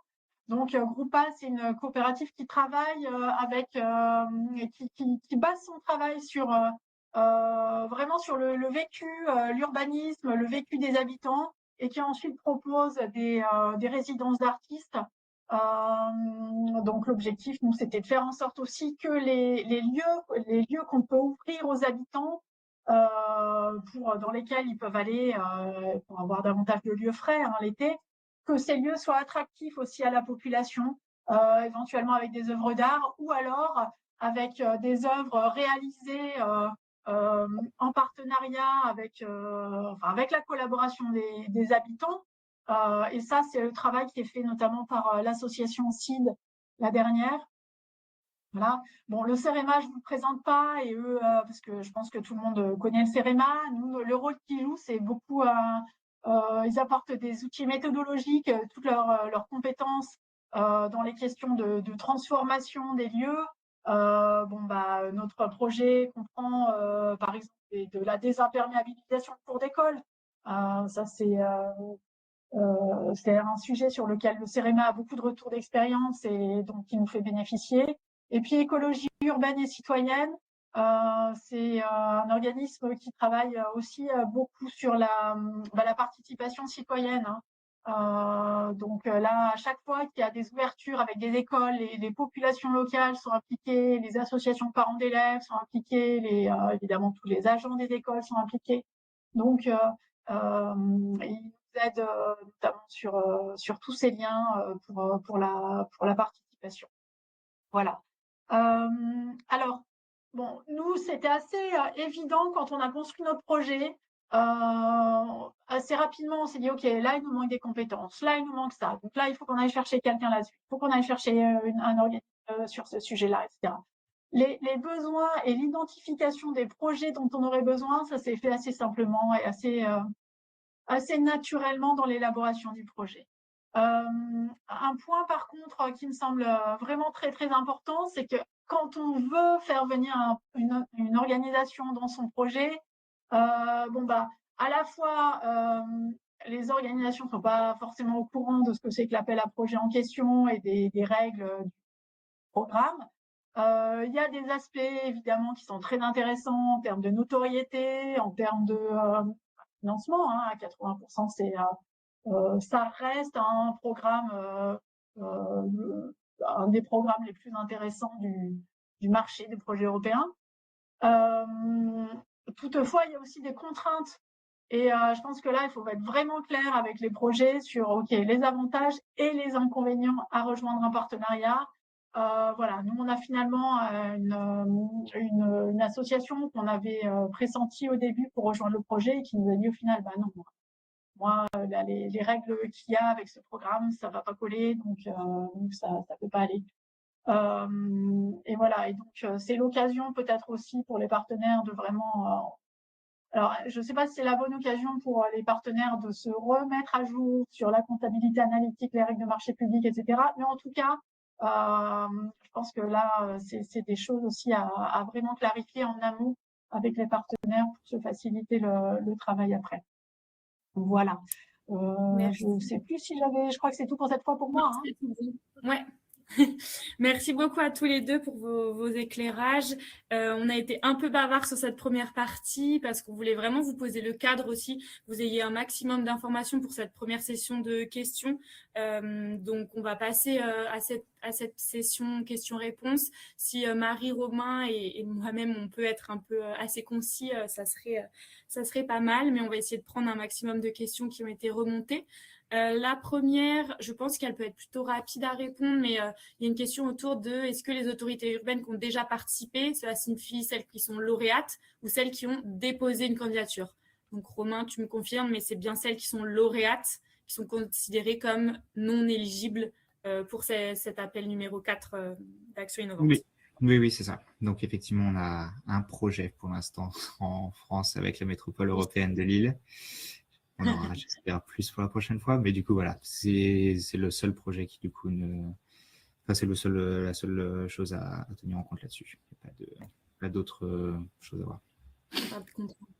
Merci. Est-ce qu'une commune de moins de 25 000 habitants peut candidater si elle fait partie d'un EPCI qui possède plus de 25 000 habitants? Moi, je dirais que oui. Romain, tu me confirmes, mais du moment que votre commune a plus de 25 000 habitants, elle est tout à fait éligible en tant qu'autorité urbaine, si bien sûr elle répond aux critères du code des GURBA, degré d'urbanisation 1 ou 2 du tableau Eurostat. Vous avez notamment le tableau qui est en lien cliquable directement sur la page. Vous pouvez aller checker, jeter un œil assez rapidement. Normalement, si elle a plus de 25 000 habitants et qu'elle est code 1 ou 2, elle est éligible. C'est ça. Oui, effectivement, vraiment le critère à bien voir que vous soyez une commune ou un EPCI, c'est aussi de vérifier ce degré d'urbanisation de la commune et le nombre d'habitants du coup qui vivent, si c'est une communauté d'agglomération ou une communauté urbaine, etc. Le nombre d'habitants aussi qui vivent dans les communes urbaines. Voilà. Exactement. Tous les partenaires seront-ils destinataires des fonds et y a-t-il aussi un statut de partenaire plus light, un peu d'expertise? Voilà. Et ensuite, la question complémentaire, c'est le budget par partenaire prévu. Alors, chaque partenaire doit avoir un budget, c'est obligatoire dans le cadre de EY, et même chaque partenaire doit avoir un budget avec des dépenses de personnel. On ne veut pas de partenaires qui n'ont qu'un budget dédié à de l'external expertise et services, c'est-à-dire des partenaires qui soient que là pour ensuite fonctionner par des consultants pour réaliser leurs activités. Si vous avez, par contre, effectivement, tous ces partenaires qui peuvent être associés en tant que partie prenante, mais sans budget, c'est important que vous décriviez leur implication dans les questions liées à la co-création. Donc là-dessus, justement, vous êtes même tout à fait invité à les prendre en compte, à les détailler et à montrer aussi dans vos activités comment est-ce qu'ils vont être associés à la mise en œuvre générale du projet. Et un nombre minimum de partenaires, il n'y a pas de nombre minimum de partenaires. On s'attend quand même à un partenariat où la ville travaillerait seule. Forcément, on va bien voir qu'il y aura des gens qui manqueront à l'appel. À l'inverse, en termes de taille, on va dire, de partenariat, on a ce conseil général de dire que si vous devez avoir un partenariat de plus de 6 partenaires, ça va vous demander quand même une certaine charge en matière de gestion, de management vraiment du projet. Donc, si vous commencez à faire la liste de vos partenaires et que vous voyez qu'il y en a plus de 6, la question, c'est peut-être de se poser, est-ce que vous pouvez simplifier le partenariat? Est-ce qu'il y a vraiment besoin d'avoir autant de partenaires autour de la table? Merci Romain. Du côté des work packages, il y avait quelques questions, notamment par rapport à leur nombre. Est-ce que les 3 work packages sont c'est un nombre fixe? Est-ce qu'il y a un minimum, un maximum? Est-ce qu'il y en a qui sont obligatoires plus que d'autres? Est-ce qu'il y a un work package également dédié à la gestion de projet? Ouais. Alors effectivement, dans ce nouveau call, donc ça c'est quelque chose qui est nouveau par rapport aux anciens appels à projets, vous avez exactement 3 work packages, c'est-à-dire ni plus ni moins, vous devez en avoir 3 et c'est tous les 3 des modules de travail thématiques, c'est-à-dire que chacun doit refléter un aspect vraiment thématique du développement de la solution innovante. Donc, vous n'avez pas de work package spécifiquement dédié à la communication, parce que vous devez avoir une activité de communication dans les work packages. Vous n'en avez pas non plus dédié à la gestion, au management.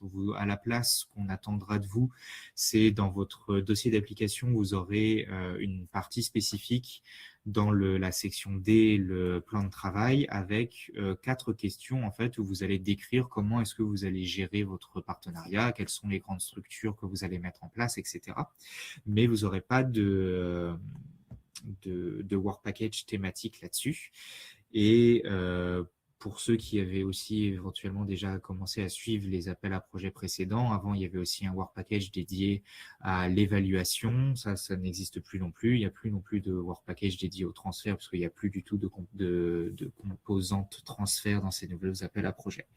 Donc 3 work packages thématiques et management dans des questions séparées et la communication incluse dans les activités des work packages thématiques.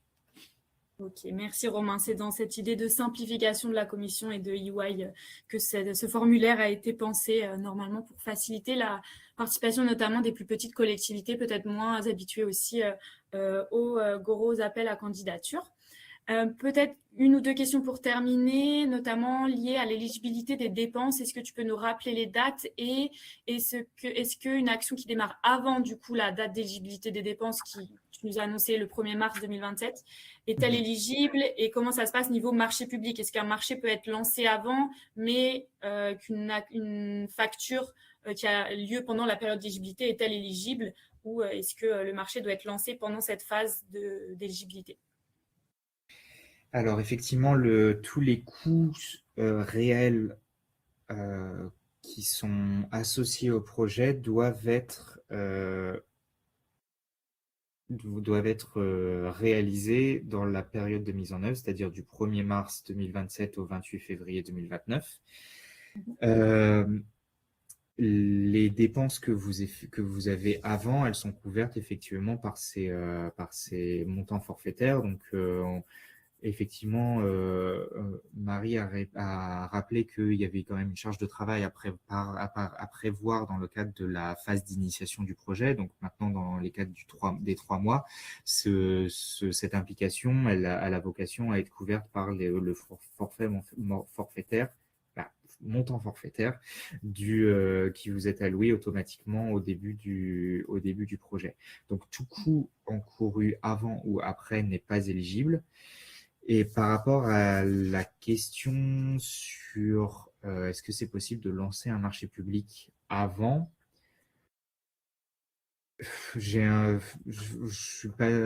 faudrait peut-être voir exactement concrètement de quel type de marché public on parle, mais de manière générale, j'aurais plutôt tendance à dire que pour moi, ce marché public, ce serait plutôt une des premières activités à réaliser dans le cadre de la phase de mise en œuvre. Et que du coup, logiquement, ça devrait plutôt être donc du coup dans le cadre de la phase de mise en œuvre. Il faudrait peut-être voir vraiment dans quel détail ça pourrait être. Est-ce que c'est vraiment quelque chose qui a besoin d'être réalisé avant le début du projet pour commencer directement au premier jour de la mise en œuvre? Mais de manière générale, j'aurais plutôt tendance à dire que c'est une activité qui doit être intégrée dans la phase de mise en œuvre. Ok, merci bien. Et dernière question, avant de passer à la session suivante, s'agissant des objectifs spécifiques, sont-ils bien ceux définis par l'Union européenne? Quand tu parlais d'objectifs spécifiques qui étaient en haut du schéma du plan de travail. Non, ces 3 objectifs spécifiques, c'est des objectifs spécifiques en fonction de votre projet. Donc, c'est vraiment faut voir votre projet comme différentes composantes et chacun des objectifs spécifiques, ce sera répondre à la mise en œuvre d'une des composantes du projet. Ouais, si je peux ajouter un mot là-dessus, Laurine. En fait, effectivement, sur la slide, moi, je présente notre logique d'intervention. Là, effectivement, on voit bien que les objectifs spécifiques de notre projet, il y en a 3. Et ça, ils découlent de notre objectif principal. Et donc, ensuite, à partir de là, nous, on a plusieurs objectifs spécifiques. Et de là, on peut en déduire, on peut créer nos modules de travail qui vont nous permettre d'atteindre chacun des objectifs spécifiques. Ouais, je pense que c'est plutôt clair maintenant. Merci beaucoup. On va fermer cette première partie de questions-réponses et on va passer à la session sur la préparation d'une candidature, on l'espère, la plus compétitive possible. Et avec Marie et Romain notamment sur le même principe. Si on peut être aussi un peu plus court dans nos interventions pour laisser une dernière session de questions-réponses, ça serait l'idéal. Je vais laisser du coup la parole à Romain sur la candidature, notamment sur l'aspect formalité administrative. J'ai vu qu'il y avait des questions liées à la signature de la candidature, on va y répondre maintenant, et les critères de sélection et de notation notamment. Très bien, super. Alors, tout le dossier de la candidature est à faire en ligne, donc vous pouvez trouver le lien sur la page de l'appel à projet. Vous avez effectivement en même temps sur cette page tous les documents qu'on a mentionnés aujourd'hui, donc le guide avec toutes les règles, les termes de référence où vous aurez les topics, les thèmes de l'appel à projet, un guide aussi pour comment utiliser la plateforme en ligne que l'on utilise pour déposer votre projet et des définitions de d'autres documents.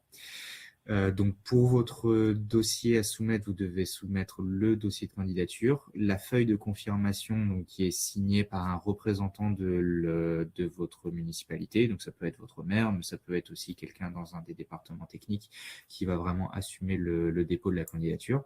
Et des documents annexes. Alors, juste une chose importante à voir sur ces documents annexes, c'est qu'on ne s'attend pas à avoir un deuxième dossier de candidature de votre part avec plus de texte et énormément de texte.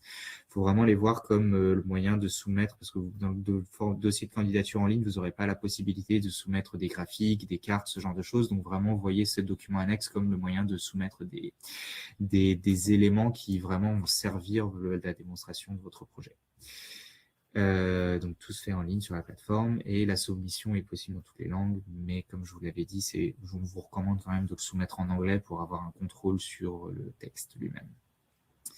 La sélection va se faire en plusieurs étapes. D'abord un contrôle d'éligibilité où concrètement on va vérifier que votre projet est éligible en fonction de l'autorité urbaine qui a soumis le projet. Vous aurez ensuite une évaluation sur la qualité, donc là qui va être réalisée par des évaluateurs externes que le secrétariat va recruter. Et la conclusion de cette évaluation de qualité, c'est que tous les dossiers qui auront été déclarés comme éligibles vont être classés de numéro 1 à, je ne sais pas si on a 100 applicants du numéro 1 jusqu'au numéro 100.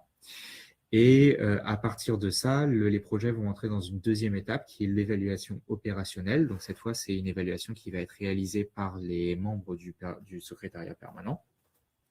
Et on va évaluer tous les projets du premier jusqu'à ce qu'on n'ait plus de budget pour vérifier que, selon nous, ils sont réalisables dans une période de 2 ans. Donc là, vraiment, cette évaluation opérationnelle, elle aura pour but de vérifier que le projet est faisable et réalisable dans la durée de 2 ans du projet. Slide suivante. Donc, dans le détail sur l'évaluation de la qualité de la candidature, ça va s'organiser autour de 4 principaux critères d'évaluation. La pertinence et l'innovation du projet, qui compte pour environ 40% du score du projet. Donc, dans quelle mesure le projet est pertinent, innovant dans le contexte local, dans quelle mesure il s'aligne dans les domaines politiques de l'appel à projet. Le rôle de l'autorité urbaine, donc vraiment quand on insistait plutôt sur le fait que c'est des projets qui sont menés par les villes, vous allez devoir aussi également démontrer en quoi est-ce que ce projet est mené par la ville et la solidité et la pertinence du partenariat pour aider la ville dans la mise en œuvre de la solution. Un critère sur la logique d'intervention, la durabilité et la capacité d'évolution. Donc concrètement, dans quelle mesure la logique d'intervention est claire et réalisable et quelle est la durabilité du projet au-delà de la fin de la mise en œuvre.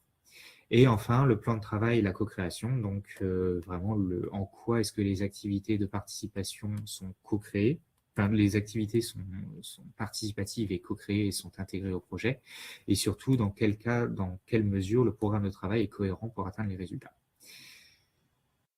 Slide suivante, s'il te plaît. Donc, dans un deuxième cas, après avoir eu cette première évaluation externe, on va avoir une deuxième phase d'évaluation opérationnelle de la candidature. Donc, ne sous-estimez pas cette deuxième phase parce que c'est vraiment une phase dans laquelle le secrétariat permanent peut éliminer des projets si ceux-ci sont vraiment considérés comme infaisables dans la durée. On est sur une durée de mise en œuvre plus courte que les projets qu'on finançait sur les précédents appels à projets. Donc vraiment, nous, ce qui va être important, c'est d'être convaincu par votre dossier que en 2 ans, vous êtes capable de mettre en œuvre. C'est-à-dire qu'il faut que vous prouviez que tout est prêt pour vraiment commencer la mise en œuvre dès le début, que vous avez vraiment une maîtrise des risques qui sont mentionnés, que vous avez tous les partenaires qui sont nécessaires avec vous autour de la table pour commencer à travailler avec eux dès le début de la mise en œuvre. Oui, notamment dans le cadre d'investissement, si vous avez des investissements à réaliser, montrer que les exigences sont anticipées, s'il y a des exigences juridiques, techniques, administratives, vraiment prouver que vous êtes déjà le plus avancé possible et que donc du coup votre projet serait réalisable dans la durée de 2 ans. Slide suivant, s'il te plaît. Donc la notation concrètement, elle sera sur 5, sur une note de 1 à 5, à savoir que si vous avez un score de 1 à 2 sur n'importe lequel des critères que j'ai présentés pendant la phase d'évaluation, votre projet est éliminé automatiquement, quelles que soient les autres notes. Donc si vous avez 3 critères où vous avez 5, mais 1 où vous avez 2, votre projet est éliminé de la liste. Et slide suivante. Et donc du coup, comme ça avait été mentionné aussi au début, on a un système de points bonus pour essayer un petit peu de donner plus de force aux candidatures qui sont faites par des petites et moyennes collectivités. Donc une autorité urbaine qui compte moins de 50 000 habitants recevra 0,25 pour 25 points, donc 5% du score maximal. Et une collectivité qui est située dans une région moins développée ou en transition de l'Union européenne aura également un score de 0,25 points. Donc les deux peuvent être cumulés. Si vous êtes une petite ville dans une région en transition ou en développement, vous pouvez donc du coup avoir 0,5 points. Pour cette question des collectivités situées dans les régions moins développées et en transition, vous avez sur la page de l'appel à projet une carte de l'Europe avec quelles sont les régions en transition et en développement ou les régions les plus développées de l'Union européenne.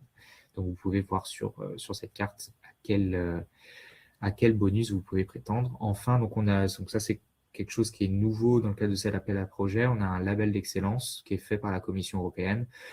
Pour être honnête, à ce stade on ne sait pas encore exactement comment est-ce que ça se concrétisera. Est-ce que ça mènera à des candidatures simplifiées sur d'autres programmes de la Commission européenne? Ça, pour l'instant, c'est quelque chose qui est encore en train d'être qui est encore en train d'être décidé à l'échelle de la Commission européenne. Mais on espère que ça permettra, si vous avez des projets bien évalués mais non financés, d'avoir un accès simplifié à d'autres voies de financement. Merci Romain pour ces éclairages. Et maintenant, je te laisse la parole, Marie, si tu veux donner tes meilleurs conseils sur le montage d'une candidature réussie et qui peut être sélectionnée lors d'un appel Action Innovante. Oui, alors effectivement, là, je vous ai juste remis quelques petits conseils complémentaires. Enfin, des choses que vous avez probablement déjà en tête. La première chose, c'est l'anticipation. C'est un programme qui est assez exigeant là, dans la candidature, dans la préparation de la candidature. La candidature, elle est au final, on a combien? Bon bref, je sais pas combien on a de pages, mais 100, 120 de candidatures, quelque chose comme ça. Donc il y a beaucoup de petites cases à remplir. Donc voilà, prenez-y vous tôt et puis prévoyez aussi un peu de marge parce que forcément il y a toujours des retards sur des aspects ou un autre. Vous l'avez vu aussi, tous les critères sont importants dans la mesure où avec une note en dessous de 3, et ben, la candidature est éliminée. Donc pour moi, c'est vraiment un programme sur lequel il faut rien négliger, aucune section et accorder de l'importance à tous les critères. Donc nous, ça veut dire tout revoir, quoi, hein, relire tout et s'assurer vraiment de toute la cohérence de toutes les sections. On a passé énormément de temps, ce qui nous concerne, à relire, à recomptabiliser, à vérifier les dates, s'assurer que ce qu'on mettait à un endroit, ça collait à ce qui était mis ailleurs, etc. Et puis l'autre chose, enfin pour moi, c'est vraiment quelque chose d'essentiel. Je l'ai déjà dit, on peut avoir une bonne idée, mais si on ne sait pas faire passer son idée, ben on ira pas loin. Nous, on a pitché au maximum notre projet, on a fait relire la candidature, on a utilisé, je l'ai mentionné, on a utilisé le FRAP, le Fonds régional d'aide aux porteurs de projets européens, histoire de s'assurer, nous on l'a écrit en anglais aussi, parce qu'on ne voulait pas avoir de problème de traduction. Notre concept, il est déjà assez compliqué comme ça à expliquer, mais si en plus la traduction n'était pas suffisamment précise, on ne voulait pas perdre de précision dans notre candidature avec une mauvaise traduction. Nous, on est parti directement sur de l'anglais, ce qui veut dire qu'ensuite, on a demandé aussi à un lecteur, un native English de nous relire dans notre candidature pour s'assurer que tout était fluide. Voilà. J'ai vu aussi qu'il y avait une question là dans le chat. Il y a pas mal de points intéressants là dans le chat. Il y avait une question par rapport à la charge de travail. Nous, on est parti sur 3 agents impliqués dans le suivi. Alors, un, en gros, qui fait la coordination globale du projet. Un qui fait la coordination des actions au sein de l'AMEL, puisque l'AMEL est aussi un partenaire, hein, finalement, et aussi apporter ses propres actions. Et puis une personne également, un agent qui gère plus ces aspects de coordination, de reporting, enfin de administratif et financier. Voilà, les questions administratives et financières. Bon, il y a du boulot, quoi. Voilà, Ouais. voilà. Ok, merci beaucoup Marie et Romain. Avant de passer aux dernières questions, je voulais vous rappeler les prochaines étapes et l'accompagnement aussi pour le montage de votre candidature que vous pouvez avoir et bénéficier. Donc, pour rappel, la clôture de l'appel sera le 15 juin 2026 à 14h. Ne manquez pas cette date. Mais pendant ce temps, il y a plusieurs webinaires et de sessions de questions-réponses qui sont organisées. Donc, du côté du secrétariat de l'initiative urbaine européenne, donc à Lille, chaque jeudi du mois de mars, chaque jeudi matin, vous avez des sessions de webinaires sur des points spécifiques de la candidature ou de cet appel à projet. Toutes les sessions sont enregistrées, les replays sont directement diffusés sur la page d'événements. Donc, si vous avez manqué le premier, vous pouvez toujours y avoir accès. Des sessions de questions-réponses en ligne sont aussi organisées sur les dates que vous voyez à l'écran.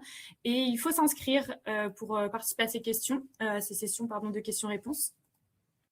Vous pouvez aussi bénéficier de consultations bilatérales avec le secrétariat de l'initiative urbaine européenne. Romain peut-être nous partagera après en quoi consistent ces consultations et sur quel aspect le secrétariat peut donner son avis et peut vous aider et vous accompagner, puisque bien sûr, ils font partie de l'évaluation, donc ils ne peuvent pas non plus totalement vous aider à concevoir tout votre projet. Il y a une page aussi de foire à questions qui est disponible en ligne et vous avez également le replay du webinaire de lancement qui avait lieu le 25 février si vous l'avez loupé.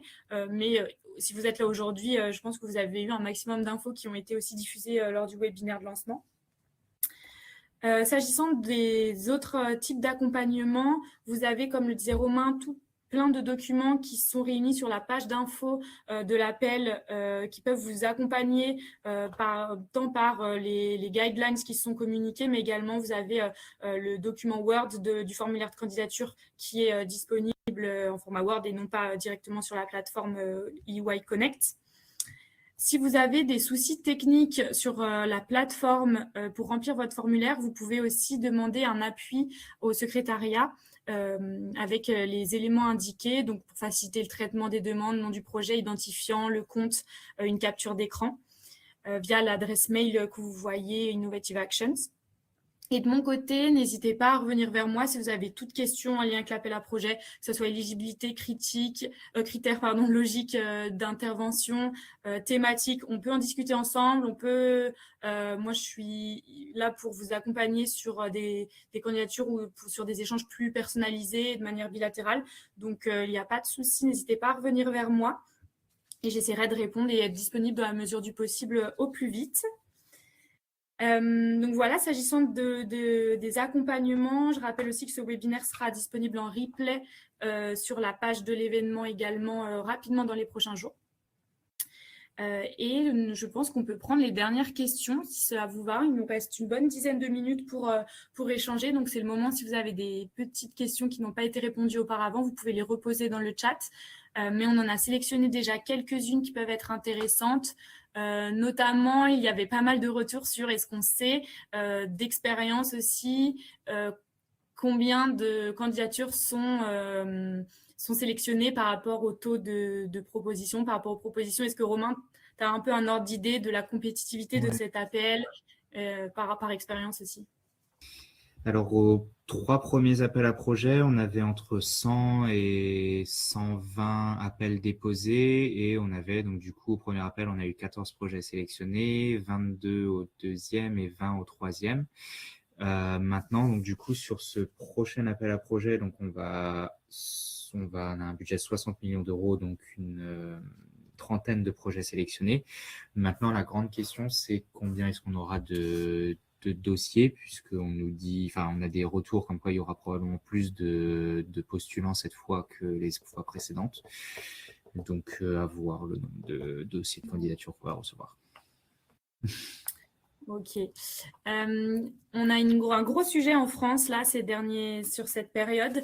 On a les élections municipales qui ont lieu pendant la période d'ouverture de l'appel, ce qui peut poser pas mal de problèmes aux collectivités pour s'engager, notamment pour signer le formulaire de candidature et la lettre d'engagement à la fin pour engager en fait la collectivité dans ce projet. Est-ce que la lettre de candidature, tu nous confirmes qu'elle doit être signée par l'élu ou par le responsable légal de la collectivité? Oui, c'est pas le représentant légal par lequel le projet doit être déposé n'est pas forcément un élu, ça peut être quelqu'un des services techniques de la ville. Donc, du coup, c'est à vous de voir à ce moment-là qu'est-ce qui est le plus simple pour vous au vu effectivement du calendrier. Effectivement, je vois la question qui vient d'être posée, qui répond directement à la question que j'avais répondu juste avant. Est-ce qu'on a un nombre de projets sélectionnés cibles, même sans budget minimum? Quand je dis effectivement qu'on s'attend à sélectionner une trentaine de projets, c'est en partant de l'idée qu'on aura plus ou moins un budget de 2 millions d'euros par projet. Donc, effectivement, on aura peut-être plus de projets ou peut-être moins en fonction des budgets qui sont déposés. Mais voilà, c'est une idée globale du nombre de projets qu'on s'attend à avoir sélectionnés pour cet appel. Ouais, merci. On avait une question aussi sur la question de la participation. Est-ce un critère d'éligibilité de présenter des projets qui incluent une démarche de participation de parties prenantes, comme la participation citoyenne, ou alors est-ce que cela signifie simplement que les membres du consortium doivent être impliqués dans la conception du projet? Non, effectivement, vous devez montrer qu'au-delà du partenariat que vous avez regroupé, vous allez avoir des mécanismes ou des actions de co-création avec les parties prenantes, avec les bénéficiaires directement de votre projet. Donc, au contraire, vous devez être, c'est attendu et vous devez être capable de démontrer que votre projet va impliquer des actions de co-création avec les parties prenantes en dehors du partenariat et avec les groupes cibles. Ok. Je vais prendre aussi les dernières questions posées. Est-ce que, toujours par rapport au budget, il y a vraiment des collectivités, je crois, qui se demandent par rapport le budget de 2 millions d'euros. Est-ce que si un budget est inférieur, est-ce qu'il a moins de chances d'être retenu ou est-ce qu'il y a vraiment une évaluation sur cette partie budget qui va essayer de tendre vers 2 millions? Ouais. Généralement, on a quand même la plupart des projets qui sont sélectionnés, on cherche des projets qui vont quand même être ambitieux, qui vont quand même répondre à des défis assez importants auxquels les autorités urbaines sont confrontées. Donc, de ce point de vue-là, un projet qui va être entre guillemets plus petit par son budget et donc du coup par l'activité, tout simplement par les moyens qui sont engagés et donc du coup par les résultats qui vont être au bout du compte du projet, forcément ces projets vont probablement avoir moins de chances de réussir. Donc je dis pas que vous devez absolument avoir exactement 2 millions d'euros dans votre budget des 80% de la contribution FEDER. Mais je pense qu'en tout cas, au moment de vraiment la réflexion que vous avez sur quel est le montant dont vous avez besoin pour répondre au challenge de votre ville, effectivement, si vous êtes sur un budget qui est divisé par 2 par rapport à ce que nous, on offre au maximum, peut-être réfléchir effectivement, est-ce que EY, c'est l'instrument le plus pertinent pour répondre à votre challenge et pour construire, et est-ce que ça vaut le coup de déposer une candidature? Ouais, effectivement, l'idée de cet appel à projet et puis d'EY de manière générale, c'est de proposer un financement pour des approches, pour des projets qui sont expérimentaux, qui sont nouveaux, qui peuvent être réplicables aussi au niveau européen. Donc, en fait, l'objectif, ça va être d'aller au-delà des pratiques classiques internes et là, d'autant plus au niveau local. Donc, il faut avoir en tête que toutes les villes à l'échelle européenne vont avoir les mêmes critères que vous et vont être potentiellement ambitieux. Donc, c'est des projets dans ce type-là qui vont être plutôt amenés à être financés et sélectionnés. Je pense que les critères de l'innovation en tant que telle, participative, ambitieuse, expérimentale, sont vraiment le cœur du projet qu'il faut avoir en tête et c'est totalement lié, corrélé au budget proposé par EY. Il y a des questions s'agissant des coûts, des dépenses. Est-ce qu'il y a un plafond en pourcentage du coût total du projet en termes de dépenses d'équipement, d'infrastructure et de construction? Est-ce que c'est limité? Il n'y a pas de plafond à partir du moment où votre projet est cohérent et vous êtes capable de montrer que vous avez le budget nécessaire pour tout le reste, c'est-à-dire les activités de communication, les activités de gestion. Il n'y a pas de budget, il n'y a pas de tranche minimum. Assurez-vous que votre budget est cohérent et que les coûts sont rationnels. Et oui, il n'y a pas de limitation là-dessus. Merci. J'ai une question qui me plaît beaucoup et j'aimerais bien que la réponse soit dans la positive, mais j'en doute. Est-ce que le fait que la France ait été sous-présentée parmi les lauréats des précédents appels peut favoriser les candidatures françaises? En fait, est-ce qu'il y a une évaluation en fonction aussi des pays et du nombre de candidatures soumises par pays ou non? Non, il n'y a pas du tout il y a aucune dans EY, on n'a vraiment aucune attribution du nombre de projets en fonction pour qu'il y ait une représentativité des États membres. C'est vraiment uniquement la qualité qui est prédominante dans le choix des projets.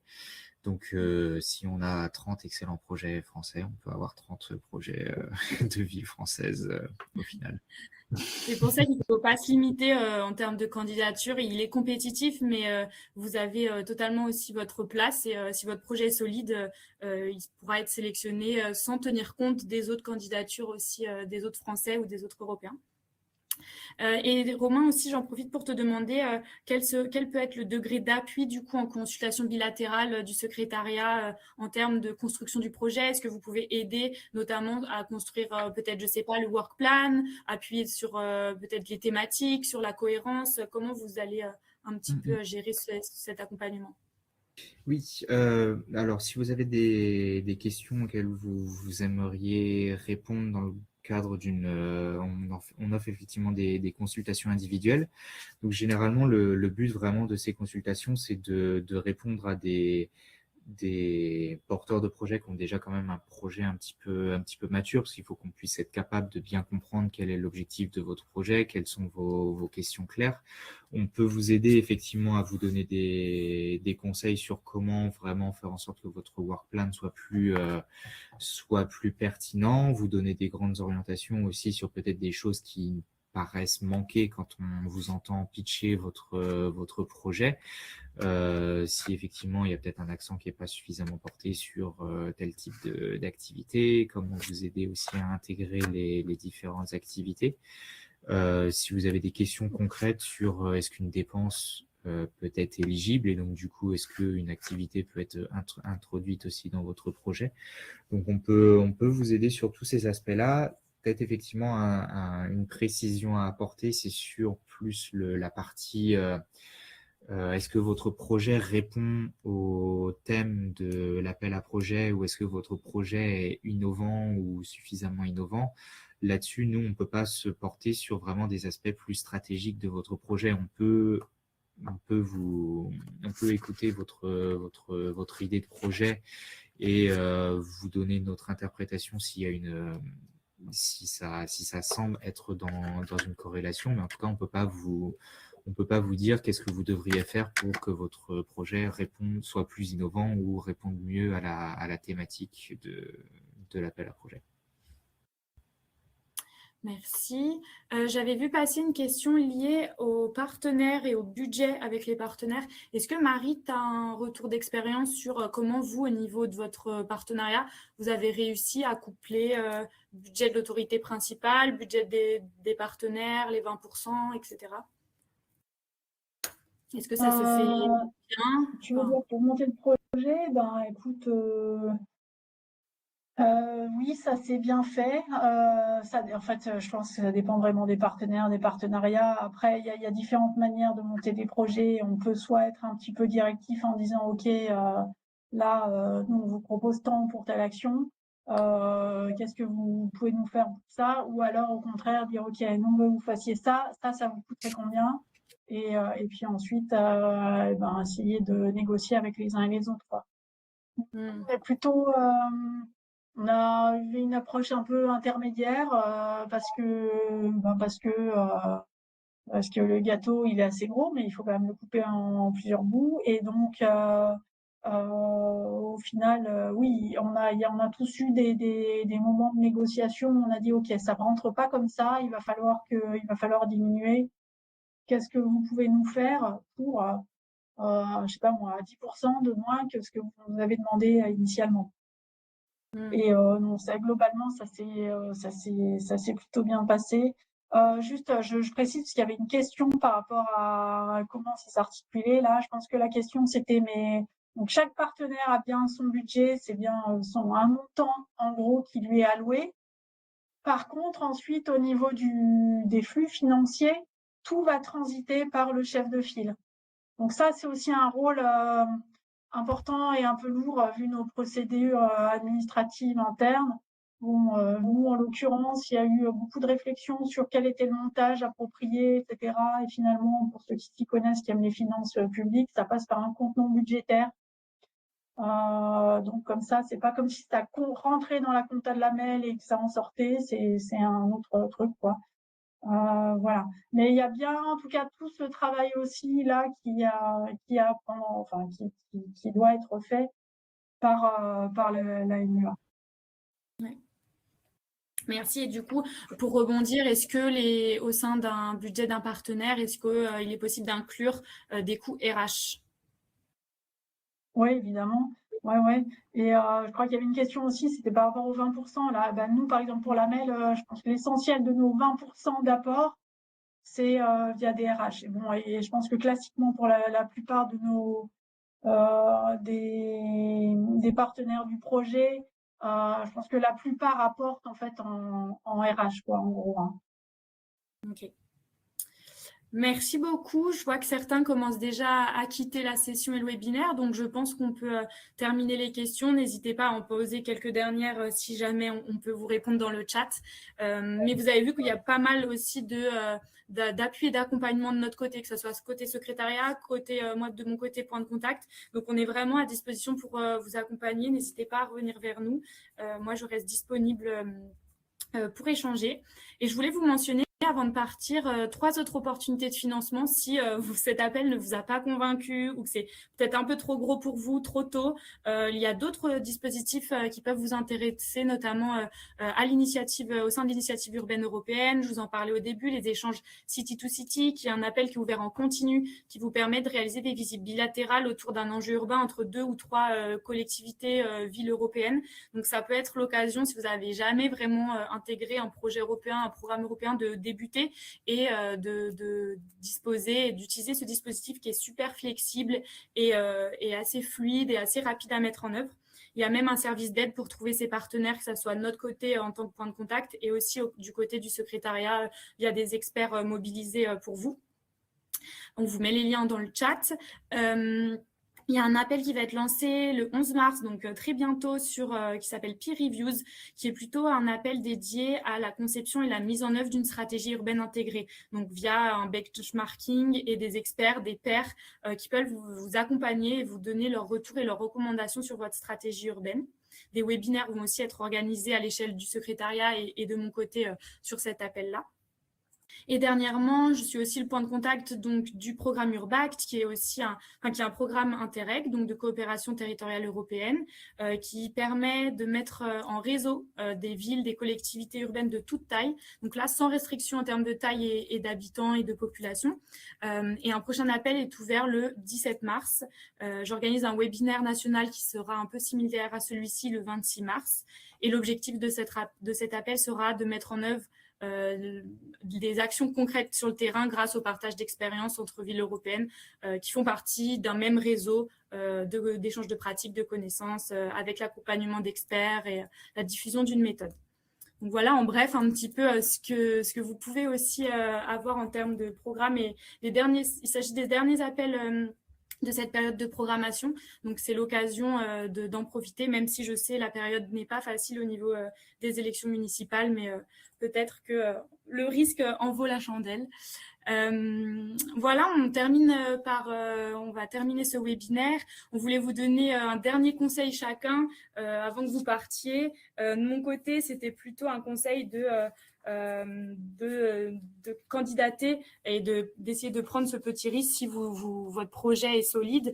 Et c'est une occasion, cet appel est vraiment une occasion de transformer votre idée en un projet concret que vous pouvez vraiment expérimenter sur le terrain avec ce financement qui est plutôt intéressant. Donc, je laisse Marie et Romain pour un dernier petit mot de fin.